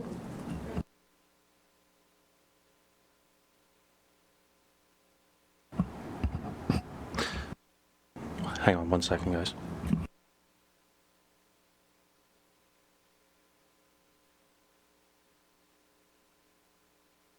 Do that. Let me. Is there any other questions, comments? Lori, I know I haven't. No. Ben. Sorry, through you, Chair. Kelly, your volunteer night. Sorry, was there a date to that, or it's just in the fall? Okay, awesome. Thank you. Thanks to you, Chair. Yeah, we've just started working on it. It'll begin in the fall, but we haven't got the details ironed out yet. Yeah, love it. Thank you. Okay, Councillor McDonald. Thank you, through your chair.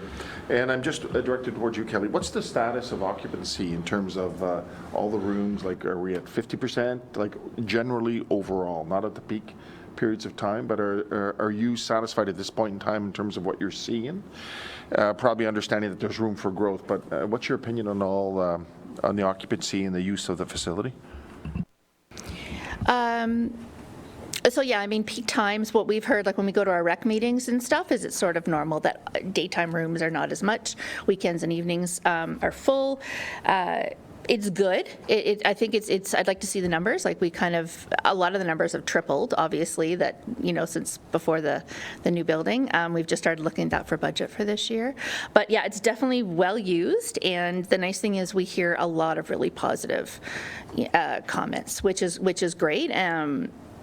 Just about how much they love the building and the area and stuff like that. So we have work to do. I would say we want to look at, for example, we've been talking to some of the other rec directors about, like, daytime ice and how they sort of advertise their daytime ice and that kind of stuff. And so we have work, but I think it's very well used, although I don't have the numbers in front of me, but for the first year. Through your chair, I'll just add one more thing. Because I always sort of start where I want to finish. And when I look at that facility, I think the opportunity is, once we know all the stuff the volunteer groups are going to do, like if let's, again, I'll use minor baseball because I have nothing to do with it. But if we found out that minor baseball said, oh, we're good, we don't see us doing anything additional, I think then we write that down on the list as, okay, if minor ball's not going to do anything additional for baseball, who could we contact that could use this facility, and how do we fill this facility? We throw it on the list, and we might not have the answer, but we go, okay, minor ball's only going to be good for whatever, how many hours a year, but maybe there's another group out there that does tours or baseball, hitting contests, whatever it might be. We just go, okay, we've got to figure out how to attract one of those groups to come here.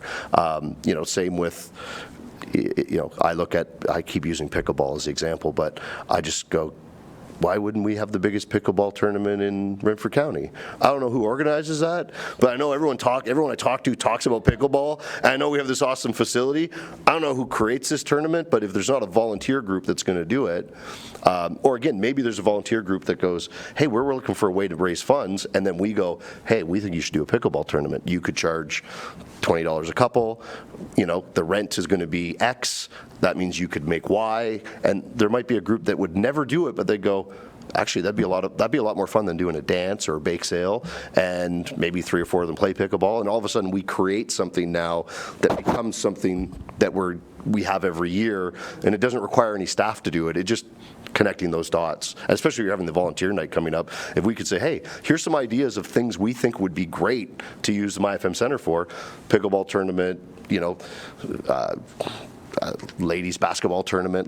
We have all these great groups in the town of Renfrew that are, they meet every week and they play volleyball. Maybe they've never actually thought about doing a big volleyball tournament because they're like, oh, we never thought about it. But maybe if they were given the idea, they'd go, well, actually, we called the girls from Pembroke, we called some of the ladies from Arnprior, and now we have the nice gym, and we could have some of the games at RCI and some of the games at the gym, and we could have a party upstairs. They might start to go, hey, that actually kind of sounds like a fun night. And if we create those things, then the facility crowd creates a crowd, right? Become magnetic is sort of how I always phrase it. Like, how do we make it so that people just want to be here?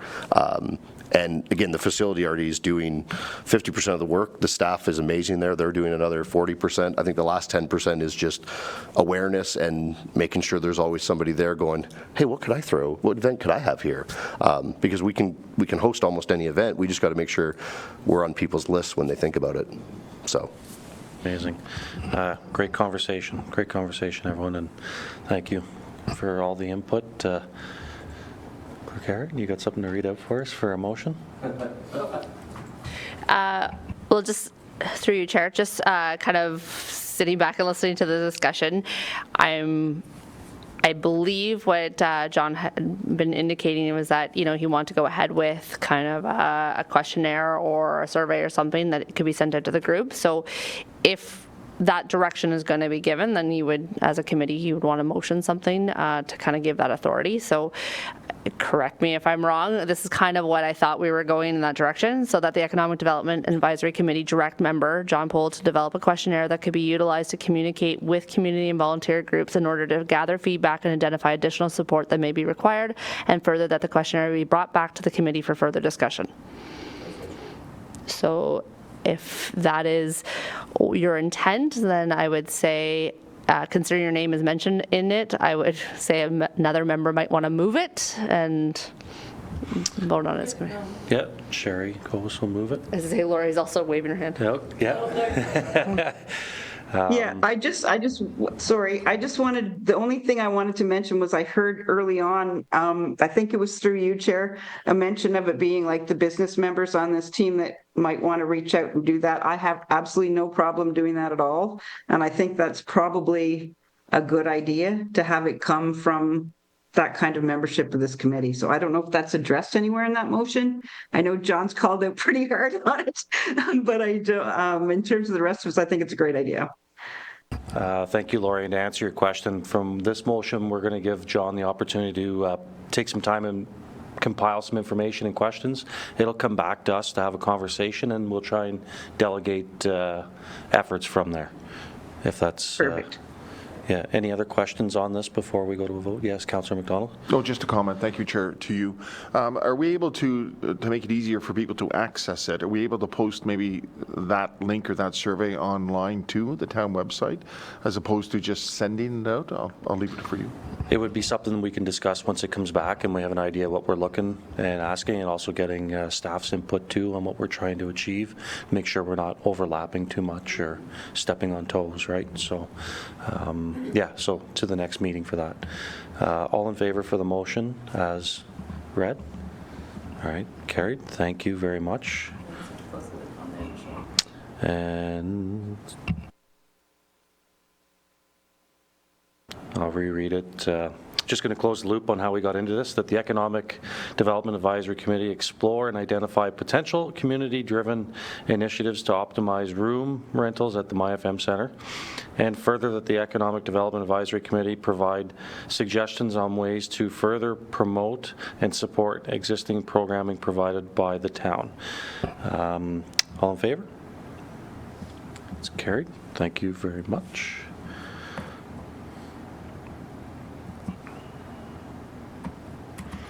Moving on to E.2, that the Economic Development Advisory Committee redefine the scope of recommendation made to Council on December 10th, 2024, requesting further investigative work with neighboring communities on the requirements of the town of Renfrew being a suitable host for film production. Can I have a mover? John Poole, thank you. So if we all go back and remember on December 10th that we wanted to have staff reach out to communities to understand what the requirements are for town of Renfrew to be a suitable host. And long and short of it, it was just a fact-finding mission. It went to council. It had a little bit of different opinion back and forth, some in support, some not so much. So I'm bringing it back just to see if we can identify like kind of what our expectations are of timeline. Like this is going to be done by staff. How much effort are we expecting staff to kind of put into it so we can give council a full understanding of what our request is? Are we asking 15 minutes of time, 4 hours a time, 40 hours a time? Like what's our initiative here for the request? Like how much time do we want to put into this and cost, just so that we can understand and get the information back? So my thought process, this is an email that's going to go out to select communities that we're aware of that's doing this type of work already. In my opinion, this is a couple hours worth of work. Does anyone share this or have any other thoughts on what kind of timeline? John? Through you, Chair. Having seen this on the agenda, I reached out to our news team in Cobourg, because Cobourg and Port Hope have been very active. They did a Stephen King movie or series recently, and they just finished up, it's some show that's really popular with young girls on Netflix, and it's two people's names that I don't know anything about, but they shoot that series there as well. So I just reached out to our news department to get the contact person at both Port Hope and Cobourg who deals with the movie companies, and I'm happy just to forward it to whoever in the town, and I'm sure if you called them they could give you the sort of 411. My observation when I was in Cobourg and they were shooting it, like the things that you have to consider is they changed all the road signs. They changed the look of the downtown. Like they put up things and took things down. And again, maybe that's acceptable to us and maybe it's not. Like again, it would just depend on what it is they're asking to do. But I would think because they've done those two projects and they've been like within the last 6 months, they would probably be able to give us a list and say, hey, if you have a significant crew, like not just a couple YouTubers, but like someone's doing a significant production, here's the good and the bad and the ugly. And then we decide as a town whether we like that, and the answer might be yes or the answer might be no. But I can forward their contact and someone can follow up with them however they like. Okay, thank you, and we'll certainly take that if this progresses like through council and their wishes.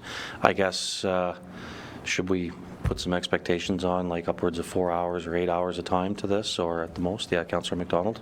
Thank you, and I think that's where it, through you, Chair, I think that's where it sort of came apart at the council. I think we need to define the scope of work, and I'm with you. It's a preliminary thing. Reach out to our neighboring, because that was the whole intent, reach out to the neighboring communities to see if there is an interest. So if we keep it defined to that, and to your point, John, if there is a consensus that we move forward, then we relook at the situation and perhaps reach out to different things. But I think I'm under the understanding this is an initial litmus test to see if there's interest with the neighboring communities. Am I right on that? Go ahead. That's the way I understood it. It's just to see what these other neighboring communities have for facilities that are being used, and understand what Renfrew has currently, and if we come close, or if we've got 4 of 7 points covered, what are the 3 points? It's a fact-finding mission, and I just want to make sure that we understand that I'm just trying to propose an amount of time that we're allowing a staff member to work towards this, because the cost of the staff member and the workload that we're asking them to do, that's council's, that was what we felt out of council. So just kind of want to put an hour base to it. Are we asking for 4 hours of time? An hour? 15 minutes? What would be an appropriate time to do a little fact-finding mission? So, Lori? Well, I would think that 4 hours should be adequate. And what I had in my mind was that both Arnprior and Almont, like very close neighborhood, do a lot of this kind of work, and that it was just a matter of like calling up some of our neighbors and finding out what was involved in getting that work. And I didn't expect it to be a deep dive into it at all. Understood. So can someone potentially propose what our expectations are so we can get a motion on this and get it back to council? Yes, Councilor If we McDonald. can just sort of, I'm content with 4 hours. If we want to put a numeric figure on it, I think that's more than sufficient to at least do a preliminary check on this. I'll throw it out to the floor. I can't imagine it being more than 4 hours. I think if it's more than 4 hours, we're not doing it right. Like, I get really visually, hey, Arnprior, like, tell us about how you got it. Yeah. Okay, cool, awesome. Yeah. Like, that's sort of what I envision. It's probably worth noting, and there'll be somebody that has a contact, but Brad Proctor, who is from Renfrew, is very active in the film industry. He does effects and all that sort of stuff. I'm 100% sure there's someone in Renfrew who could call Brad Proctor, and Brad, if he's not a guy that would know a person that would know, and could probably connect the dots for us very quickly and say, oh, I see what you're trying to do. Here, call this person because this is their job of finding locations. They'll be able to tell you the list that they have, because they'll have a list. Like, and again, I think what we want to do is just figure out, is it worth the hassle? Because the answer might be no. The answer might, I mean, I think Renfrew being in a movie would be very cool, but ask me when I'm stuck behind a bus for 4 hours because I can't get around like I normally get. I might have a different opinion. Yeah. I don't know. But again, I think we're just quick fact finding. Quick fact finding. Yeah. So we'll get a motion right out here from our clerk about what we've discussed, and we'll have a quick vote, and we'll send this off to council, and hopefully it comes back and all these names and contacts can be discussed then, or at that point we might be told that this isn't something we're going to talk about anymore, and we'll move on.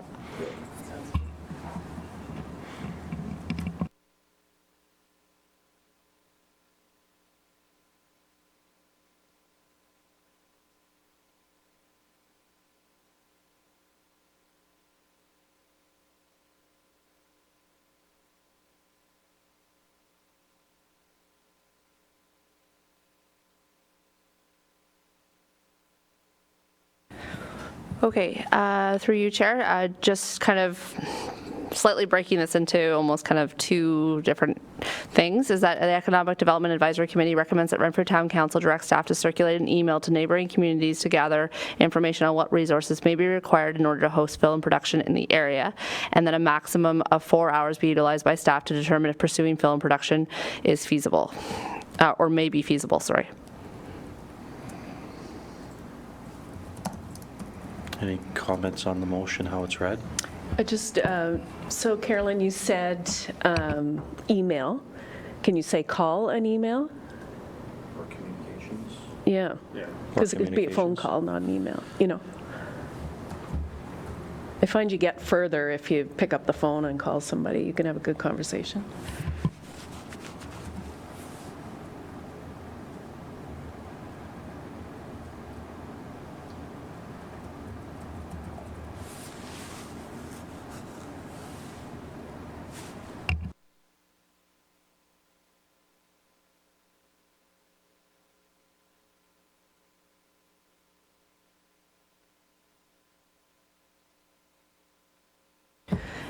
Okay, that the Economic Development Advisory Committee recommends that the Renfrew Town Council direct staff to communicate with neighboring communities to gather information on what resources may be required in order to host film production in the area, and that a maximum of 4 hours be utilized by staff in determine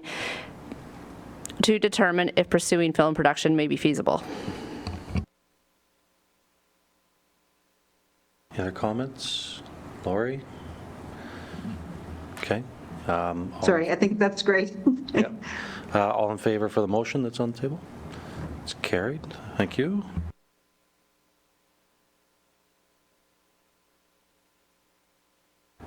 Councillor McDonald? Okay, all in favor? All in favor? Yes. Carried.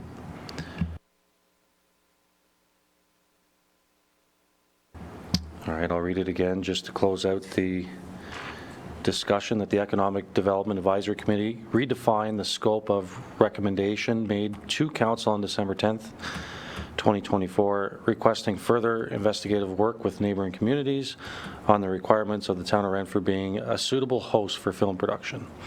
All in favor? Carried. Thank you. E.3, that the Economic Development Advisory Committee clarify the recommendations made to Council on December 10th, 2024, requesting Council to establish an operating budget for an economic development functions, including the consideration of hiring an economic development officer, economic development staff, or community and business ambassador in 2025. Further, that Council consider an outreach program for recruiting volunteers and assigning B&R and E action plan deliverables across downtown Renfrew, BIA, Renfrew, and Area Chamber of Commerce, Town of Renfrew staff, and Economic Development Advisory Committee. Have a mover. Councillor McDonald. So this was the second agenda piece that came to the December 10th meeting. If we remember the December 10th economic development meeting, we had a great discussion in regard to what an economic development officer or contact would be for us. There was great discussion on full-time staff, part-time staff, or volunteer base, and I genuinely think it was one of our better conversations that really made the meeting come together.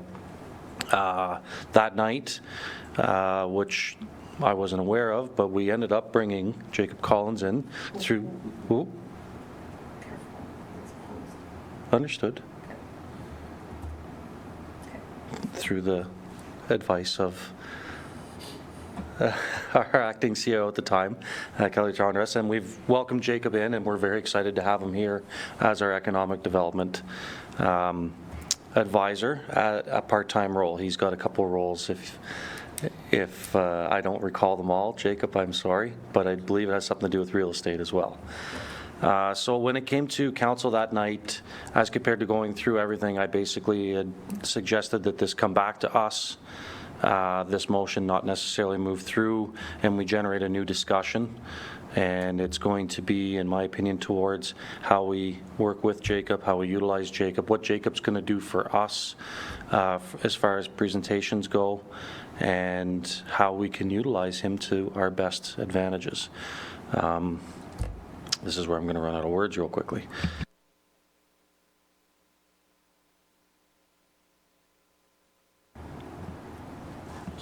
Yeah, Jacob.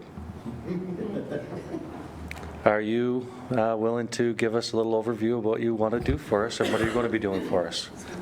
Yeah, so I think right now I just started this new position the beginning of January after Christmas, and Kelly and I have been working together to kind of put together a work plan for the year and come up with some goals as well that we want to see from an economic development standpoint from the town side of things.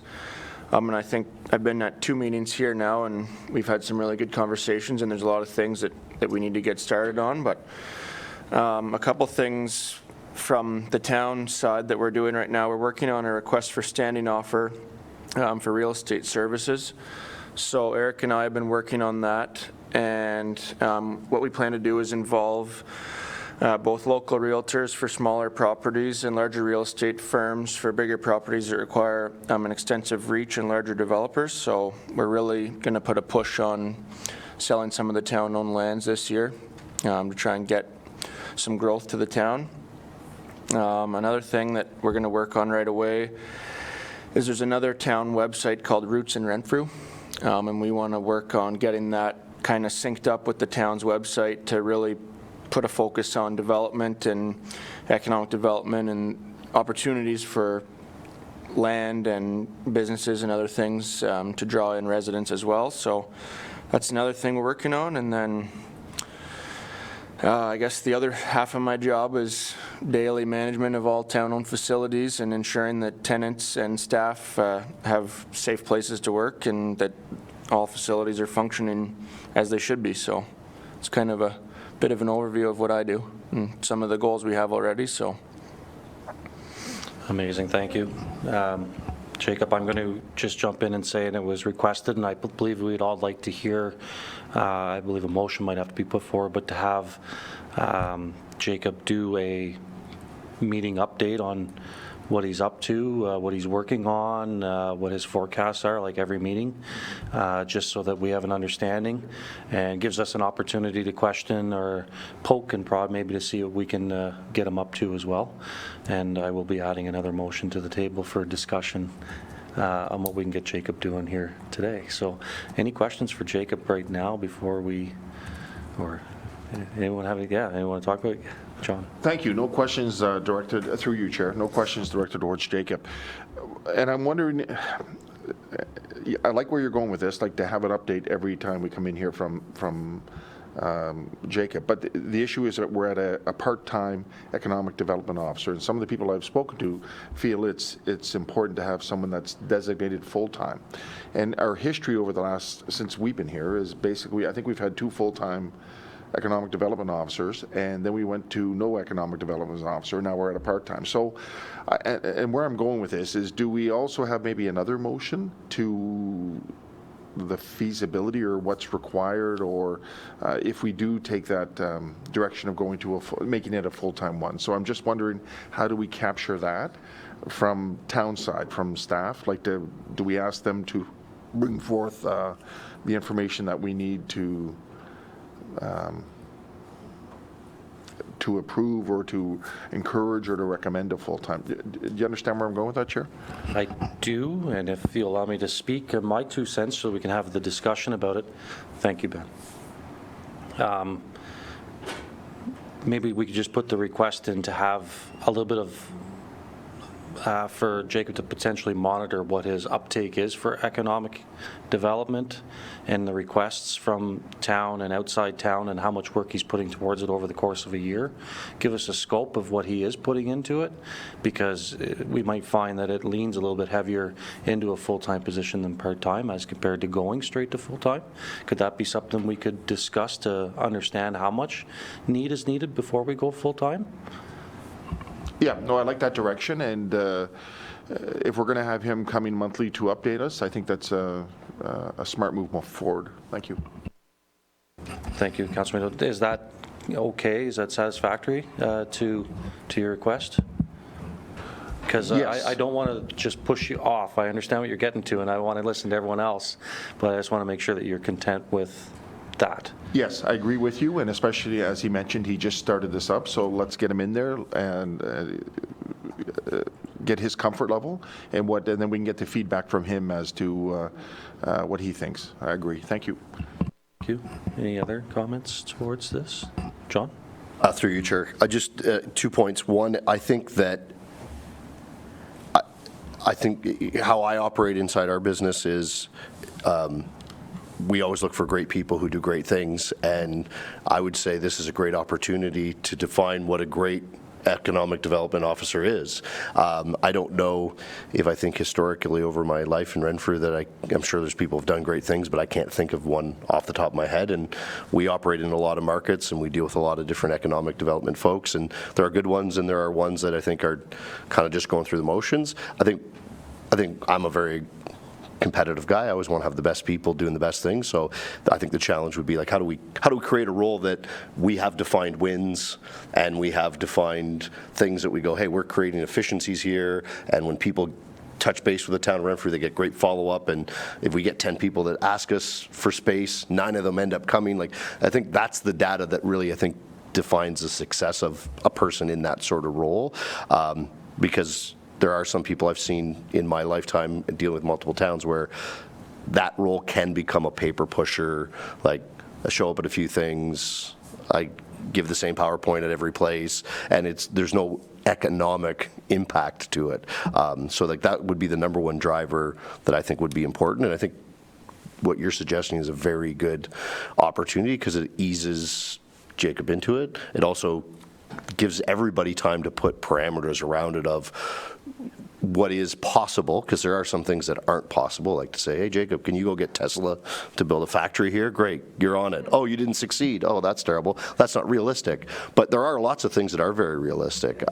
So again, I think easing into it and setting really good, clear goals. What I will say is I think there's lots of great business leaders in the town of Renfrew that if Jacob makes the time to reach out and have a conversation with, they'll be more than happy to share all their advice and share all their leads and give them thoughts on things that they see coming based on their industries or their experience. And then my final point was just on the report we talked about, because I think I might have confused everyone on that, the action plan deliverables. We had that document that hadn't been updated, and just to maybe clarify what I was thinking that if we created that document that it lives on the website that talks about sort of Renfrew as a place, we assign the BIA with once a year there to provide us with the data by a certain date that goes in that report. The chamber, you're in charge of this part of that report, and you're to provide it by this date, and it goes in that report, so that it's not the town staff going out every year and finding it. We have two organizations that have a good connection to different levels of business. They could just survey their membership once a year, provide the data. That data goes into the report. It's consistent year to year, so we don't have these big blocks of, well, we did it in 2013 and we haven't done it since. It's like, no, we're doing it continually. And from that, we can then perfect it.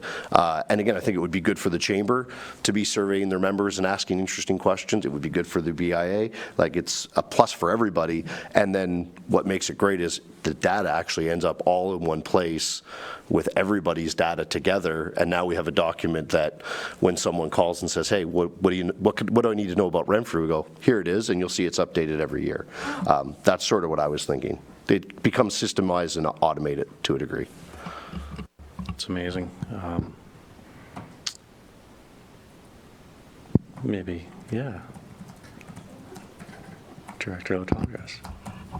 Sure, thanks to you, Chair. Yeah, just on that, John, yeah, so one of our big things right now is trying to figure out, there was this other website that was done. It was actually quite good. It was based on all economic development, and then it kind of got, we're not sure. So now we're trying to combine it with the new website and have it really be a big push. So it's going to take a bit of work. We're still trying to figure out, but Jake has already started kind of looking into it, and yeah, because that I think will be a huge visual for online, so that's, yeah.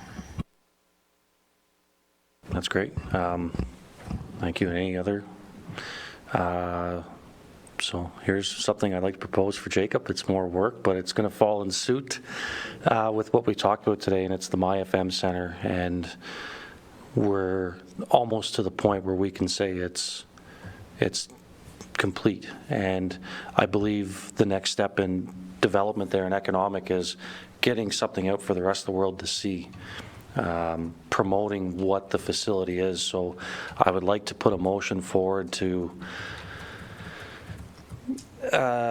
lobby council to understand what the costs would be to put a promotional video or promotional content out, so that it's not just Renfrew that knows what we have. It's our neighboring communities at a far stretch, but done at a professional enough level and put on in a marketplace that shows who Renfrew is and why we're here. And I think that would be something that would be well suited for our new officer. So if we could put a motion forward to that extent, or any discussion on that at least. Sherry? Oh.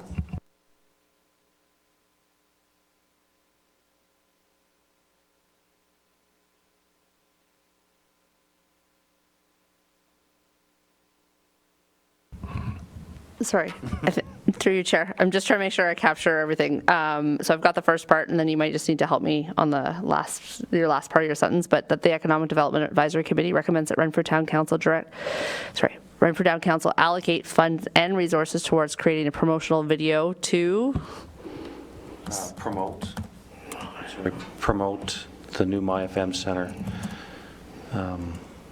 That's a good question. What did I say? To neighboring communities as neighboring well, not communities. just Renfrew, Not but just neighboring Yes. communities. And potential vendors, Yeah, renters, Word, organizers. potential, people coming into Yeah. Renfrew. Sports associations.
Okay, we're going to tweak this a little bit as we go. That the Economic Development Advisory Committee recommends that Renfrew Town Council allocate funds and resources towards creating a promotional video that promotes the newly expanded MyFM Center in order to drive economic initiatives and with investors and with potential investors and community groups. I would say user groups might be user groups. I don't like investors. Yeah, I would say with potential user groups. Yes. Should probably be a PDF too. Yeah. Yeah. And I was going to suggest, sorry, are you done that portion? I know I said video, but could we video / promotional substance Okay. materials? Promotional material. Yeah, as compared to video directly, I don't want to isolate it.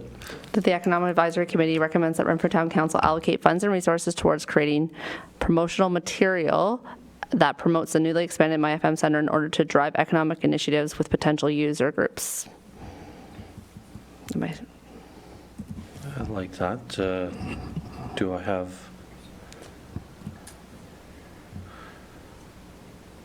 I think that's good. Okay, do I have a mover on that motion? Sherry, thank you. Any discussion on it?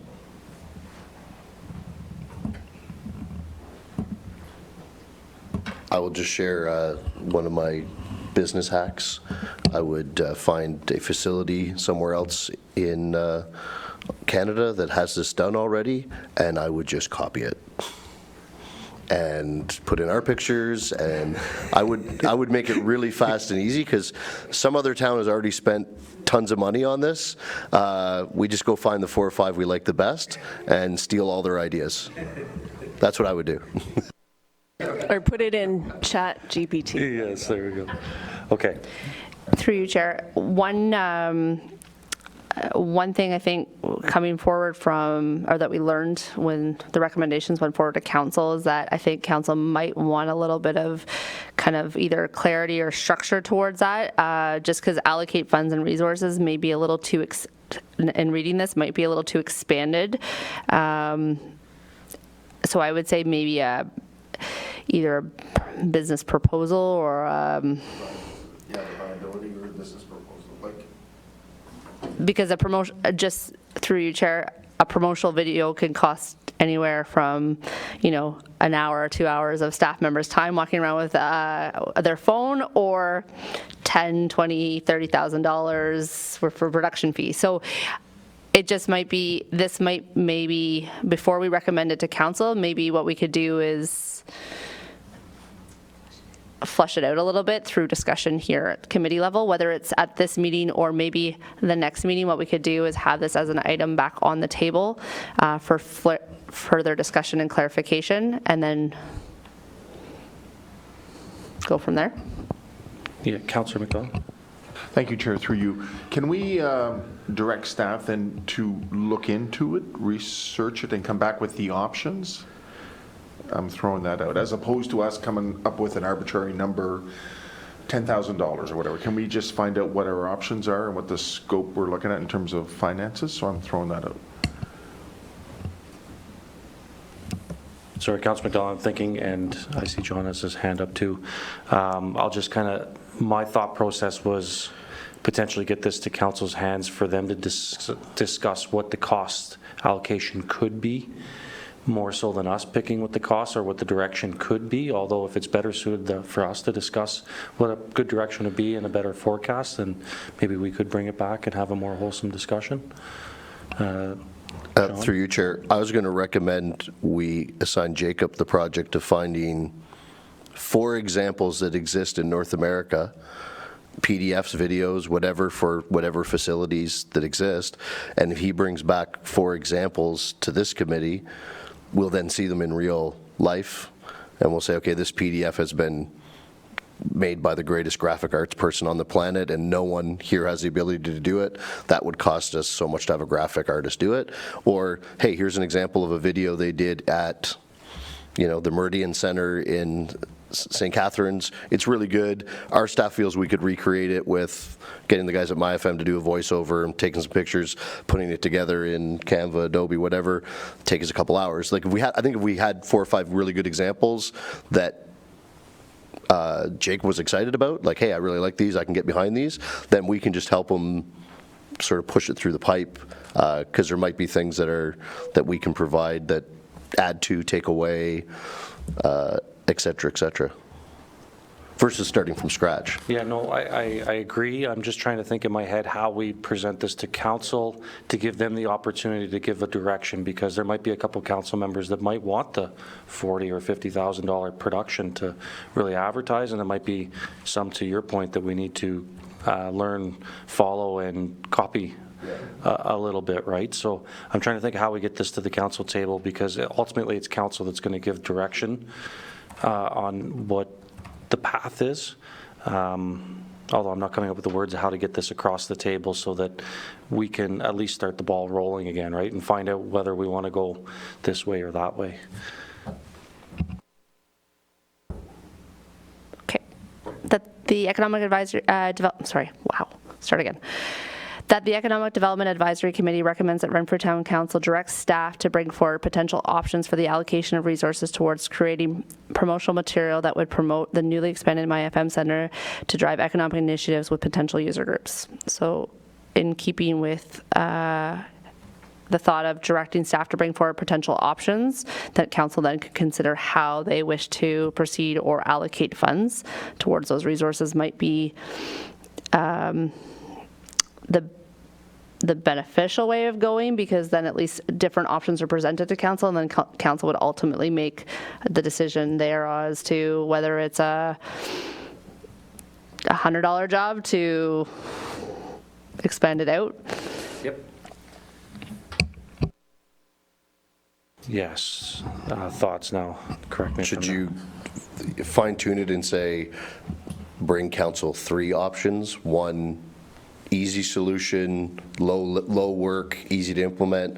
1 mid-level, which would require us outsourcing some of the projects, and 1 high-end that would be a major production but a very high-end.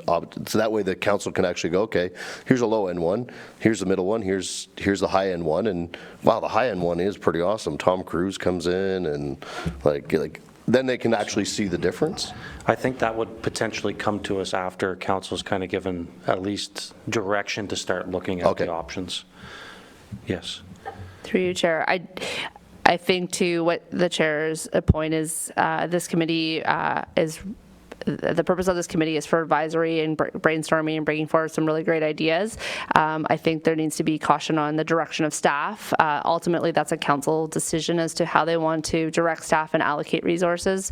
So loving the ideas of, kind of the base level to the mid-level, but it still takes time and resources to even kind of gather that data. So let's have council kind of weigh in on that. I think a motion like this is that council knows that, a report will come forward with some options and that not a lot of time will be spent initially, and then that might help them redefine what that scope's going to be.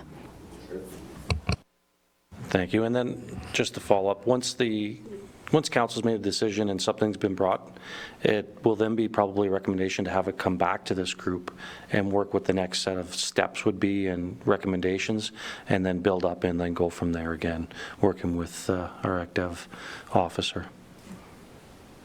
Yeah, the process. Okay.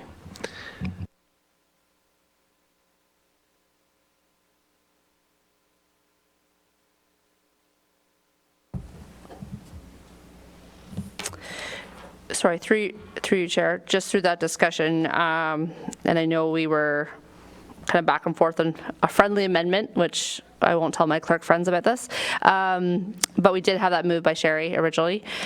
So if the committee is in agreement as how the wording was tweaked and that friendly amendment, then we can have that voted on. And then we would, if there's no further discussion, then we would close the loop on the initial motion that was put forward, which was to redefine the role. Is everyone okay with the amendment to the motion that was moved by Sherry? Yeah? Yep. Okay, so any more discussion on it? All right, all in favor? It's carried. Thank you.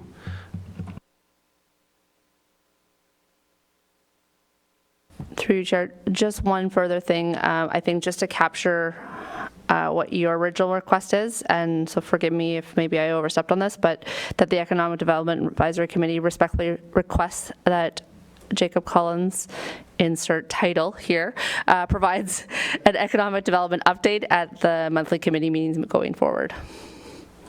Yes, I would like to see that as well. Can you just clarify for me one more time what your title is? Municipal, one second, I have to check. Changes regularly. Municipal Property and Economic Development Coordinator.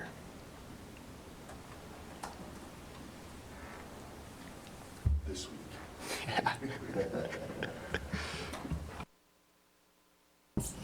Through you, Chair, one more time, that the Economic Development Advisory Committee respectfully requests that Jacob Collins, Municipal Property and Economic Development Coordinator, provide an economic development update at the monthly committee meetings going forward. Yes. So can I have a mover?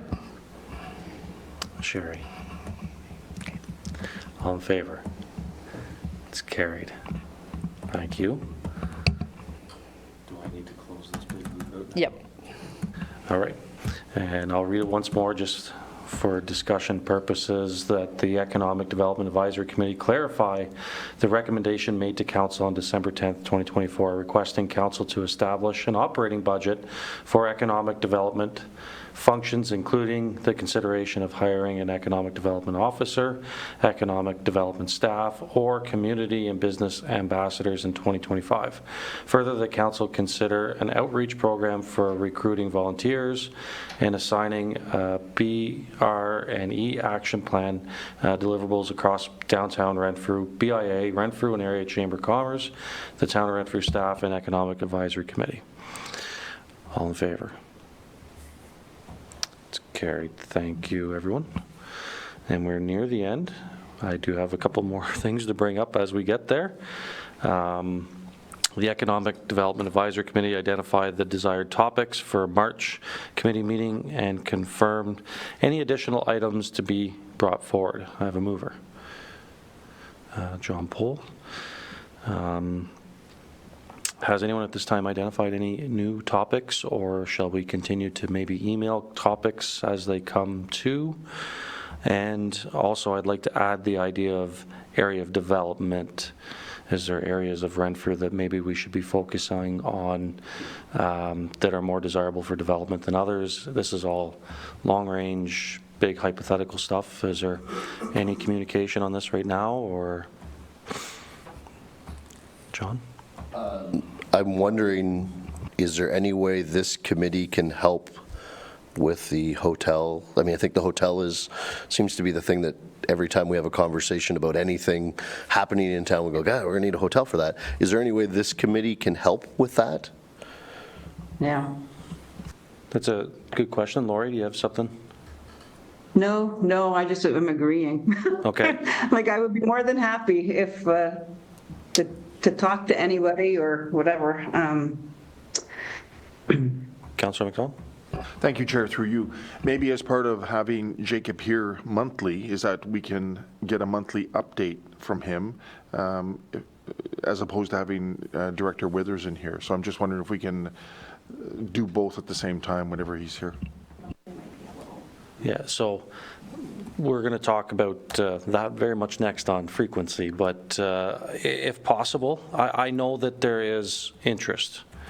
I don't know how much interest. I know that the town's in talks. To how much talks, I don't know yet, because how information comes to us, there's a certain amount of privacy that's entitled to it. So I know if there's information that can be provided, maybe we can ask Director Withers to give Jacob an update, and we can get that. As far as what we can do, I'm not going to hold you back from reaching out and doing your networking things. If you choose that that's something you have an opportunity to talk to someone, talk to someone. That's kind of why we're all here, right? In between this group, you all have your areas of professionalism and individually speak to. So if you get the opportunity to drop a little hint that we need it, do it. Absolutely, absolutely. Anything else? Okay. All in favor? Carried.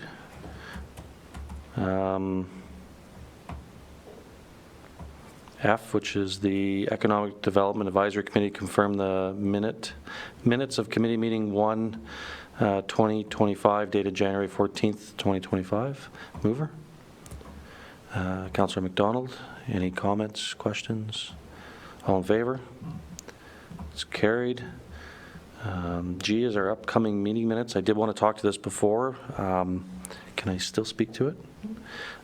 The frequency of our meeting is monthly. Are we of the opinion that this is appropriate? Should we discuss every second month?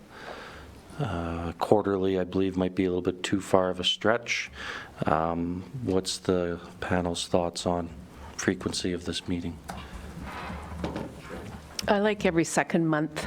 I was thinking the same thing. I thought monthly is a little much. Okay. Today was very good. Yep. He went overtime. So I think that's my opinion. That's what I think. John? Through you, Chair, I was going to suggest that, I don't know, I'm not opposed to, I'm good with what everyone suggests, but I was going to suggest that if you took 2 summer months and March break, because I think that's going to conflict with March break. I could be wrong. I'm terrible at remembering March break, but there's a mom somewhere yelling at the TV going, yes or no. But like if we took like the sort of places where there's normal breaks and we just took a few months out, maybe that's the happy medium between every other month and, I don't know. I'm fine with every other month too. Like if we go, hey, 6 is the goal, I don't know that it has to be every other month. It might be, there's times a year where you do 3 in a row and then you take. Correct, yeah, like maybe the answer is it's not 12 meetings, it's 8, but here's how the 8 are spread out. Right. Like, Lori, anything to add? Yeah, I agree. I agree. I like picking a number. I think 8 is probably a pretty good number. And then, yeah, dispersing them throughout the year. Summer is very hard for me. I can give you that right now. So just based on the business itself, so.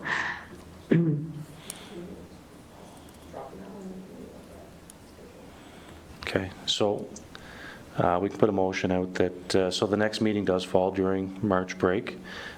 We could put a request out to have that one dropped. We will reschedule the meeting for the following month, and in that we can have a proper discussion on what the frequency should look like and get that solidified with the group in the following meeting. You like that? We don't need a motion, we can just cancel if it's unanimous. Is everyone okay with this? That's great. That's great. Thank you. is there a town council calendar that's important, that we're providing information in a timely fashion for you guys? Like, is there a hot and cold time of the year, or where we definitely need to be in session to support you, or would it not matter? I'll jump in. I can't say that it's been direct yet. I would say my biggest frustration is the fact that we later today have council, so this great information that we had doesn't get immediately to the next council meeting. Oh, I see what you're saying, So there's a delay just because of the process and Right. confirming of minutes. So I wouldn't be too concerned about the deliverable. Fair? Okay. So on that, I would like to adjourn the meeting at 12:22. Thank you, everyone, for your input today. It was a wonderful meeting.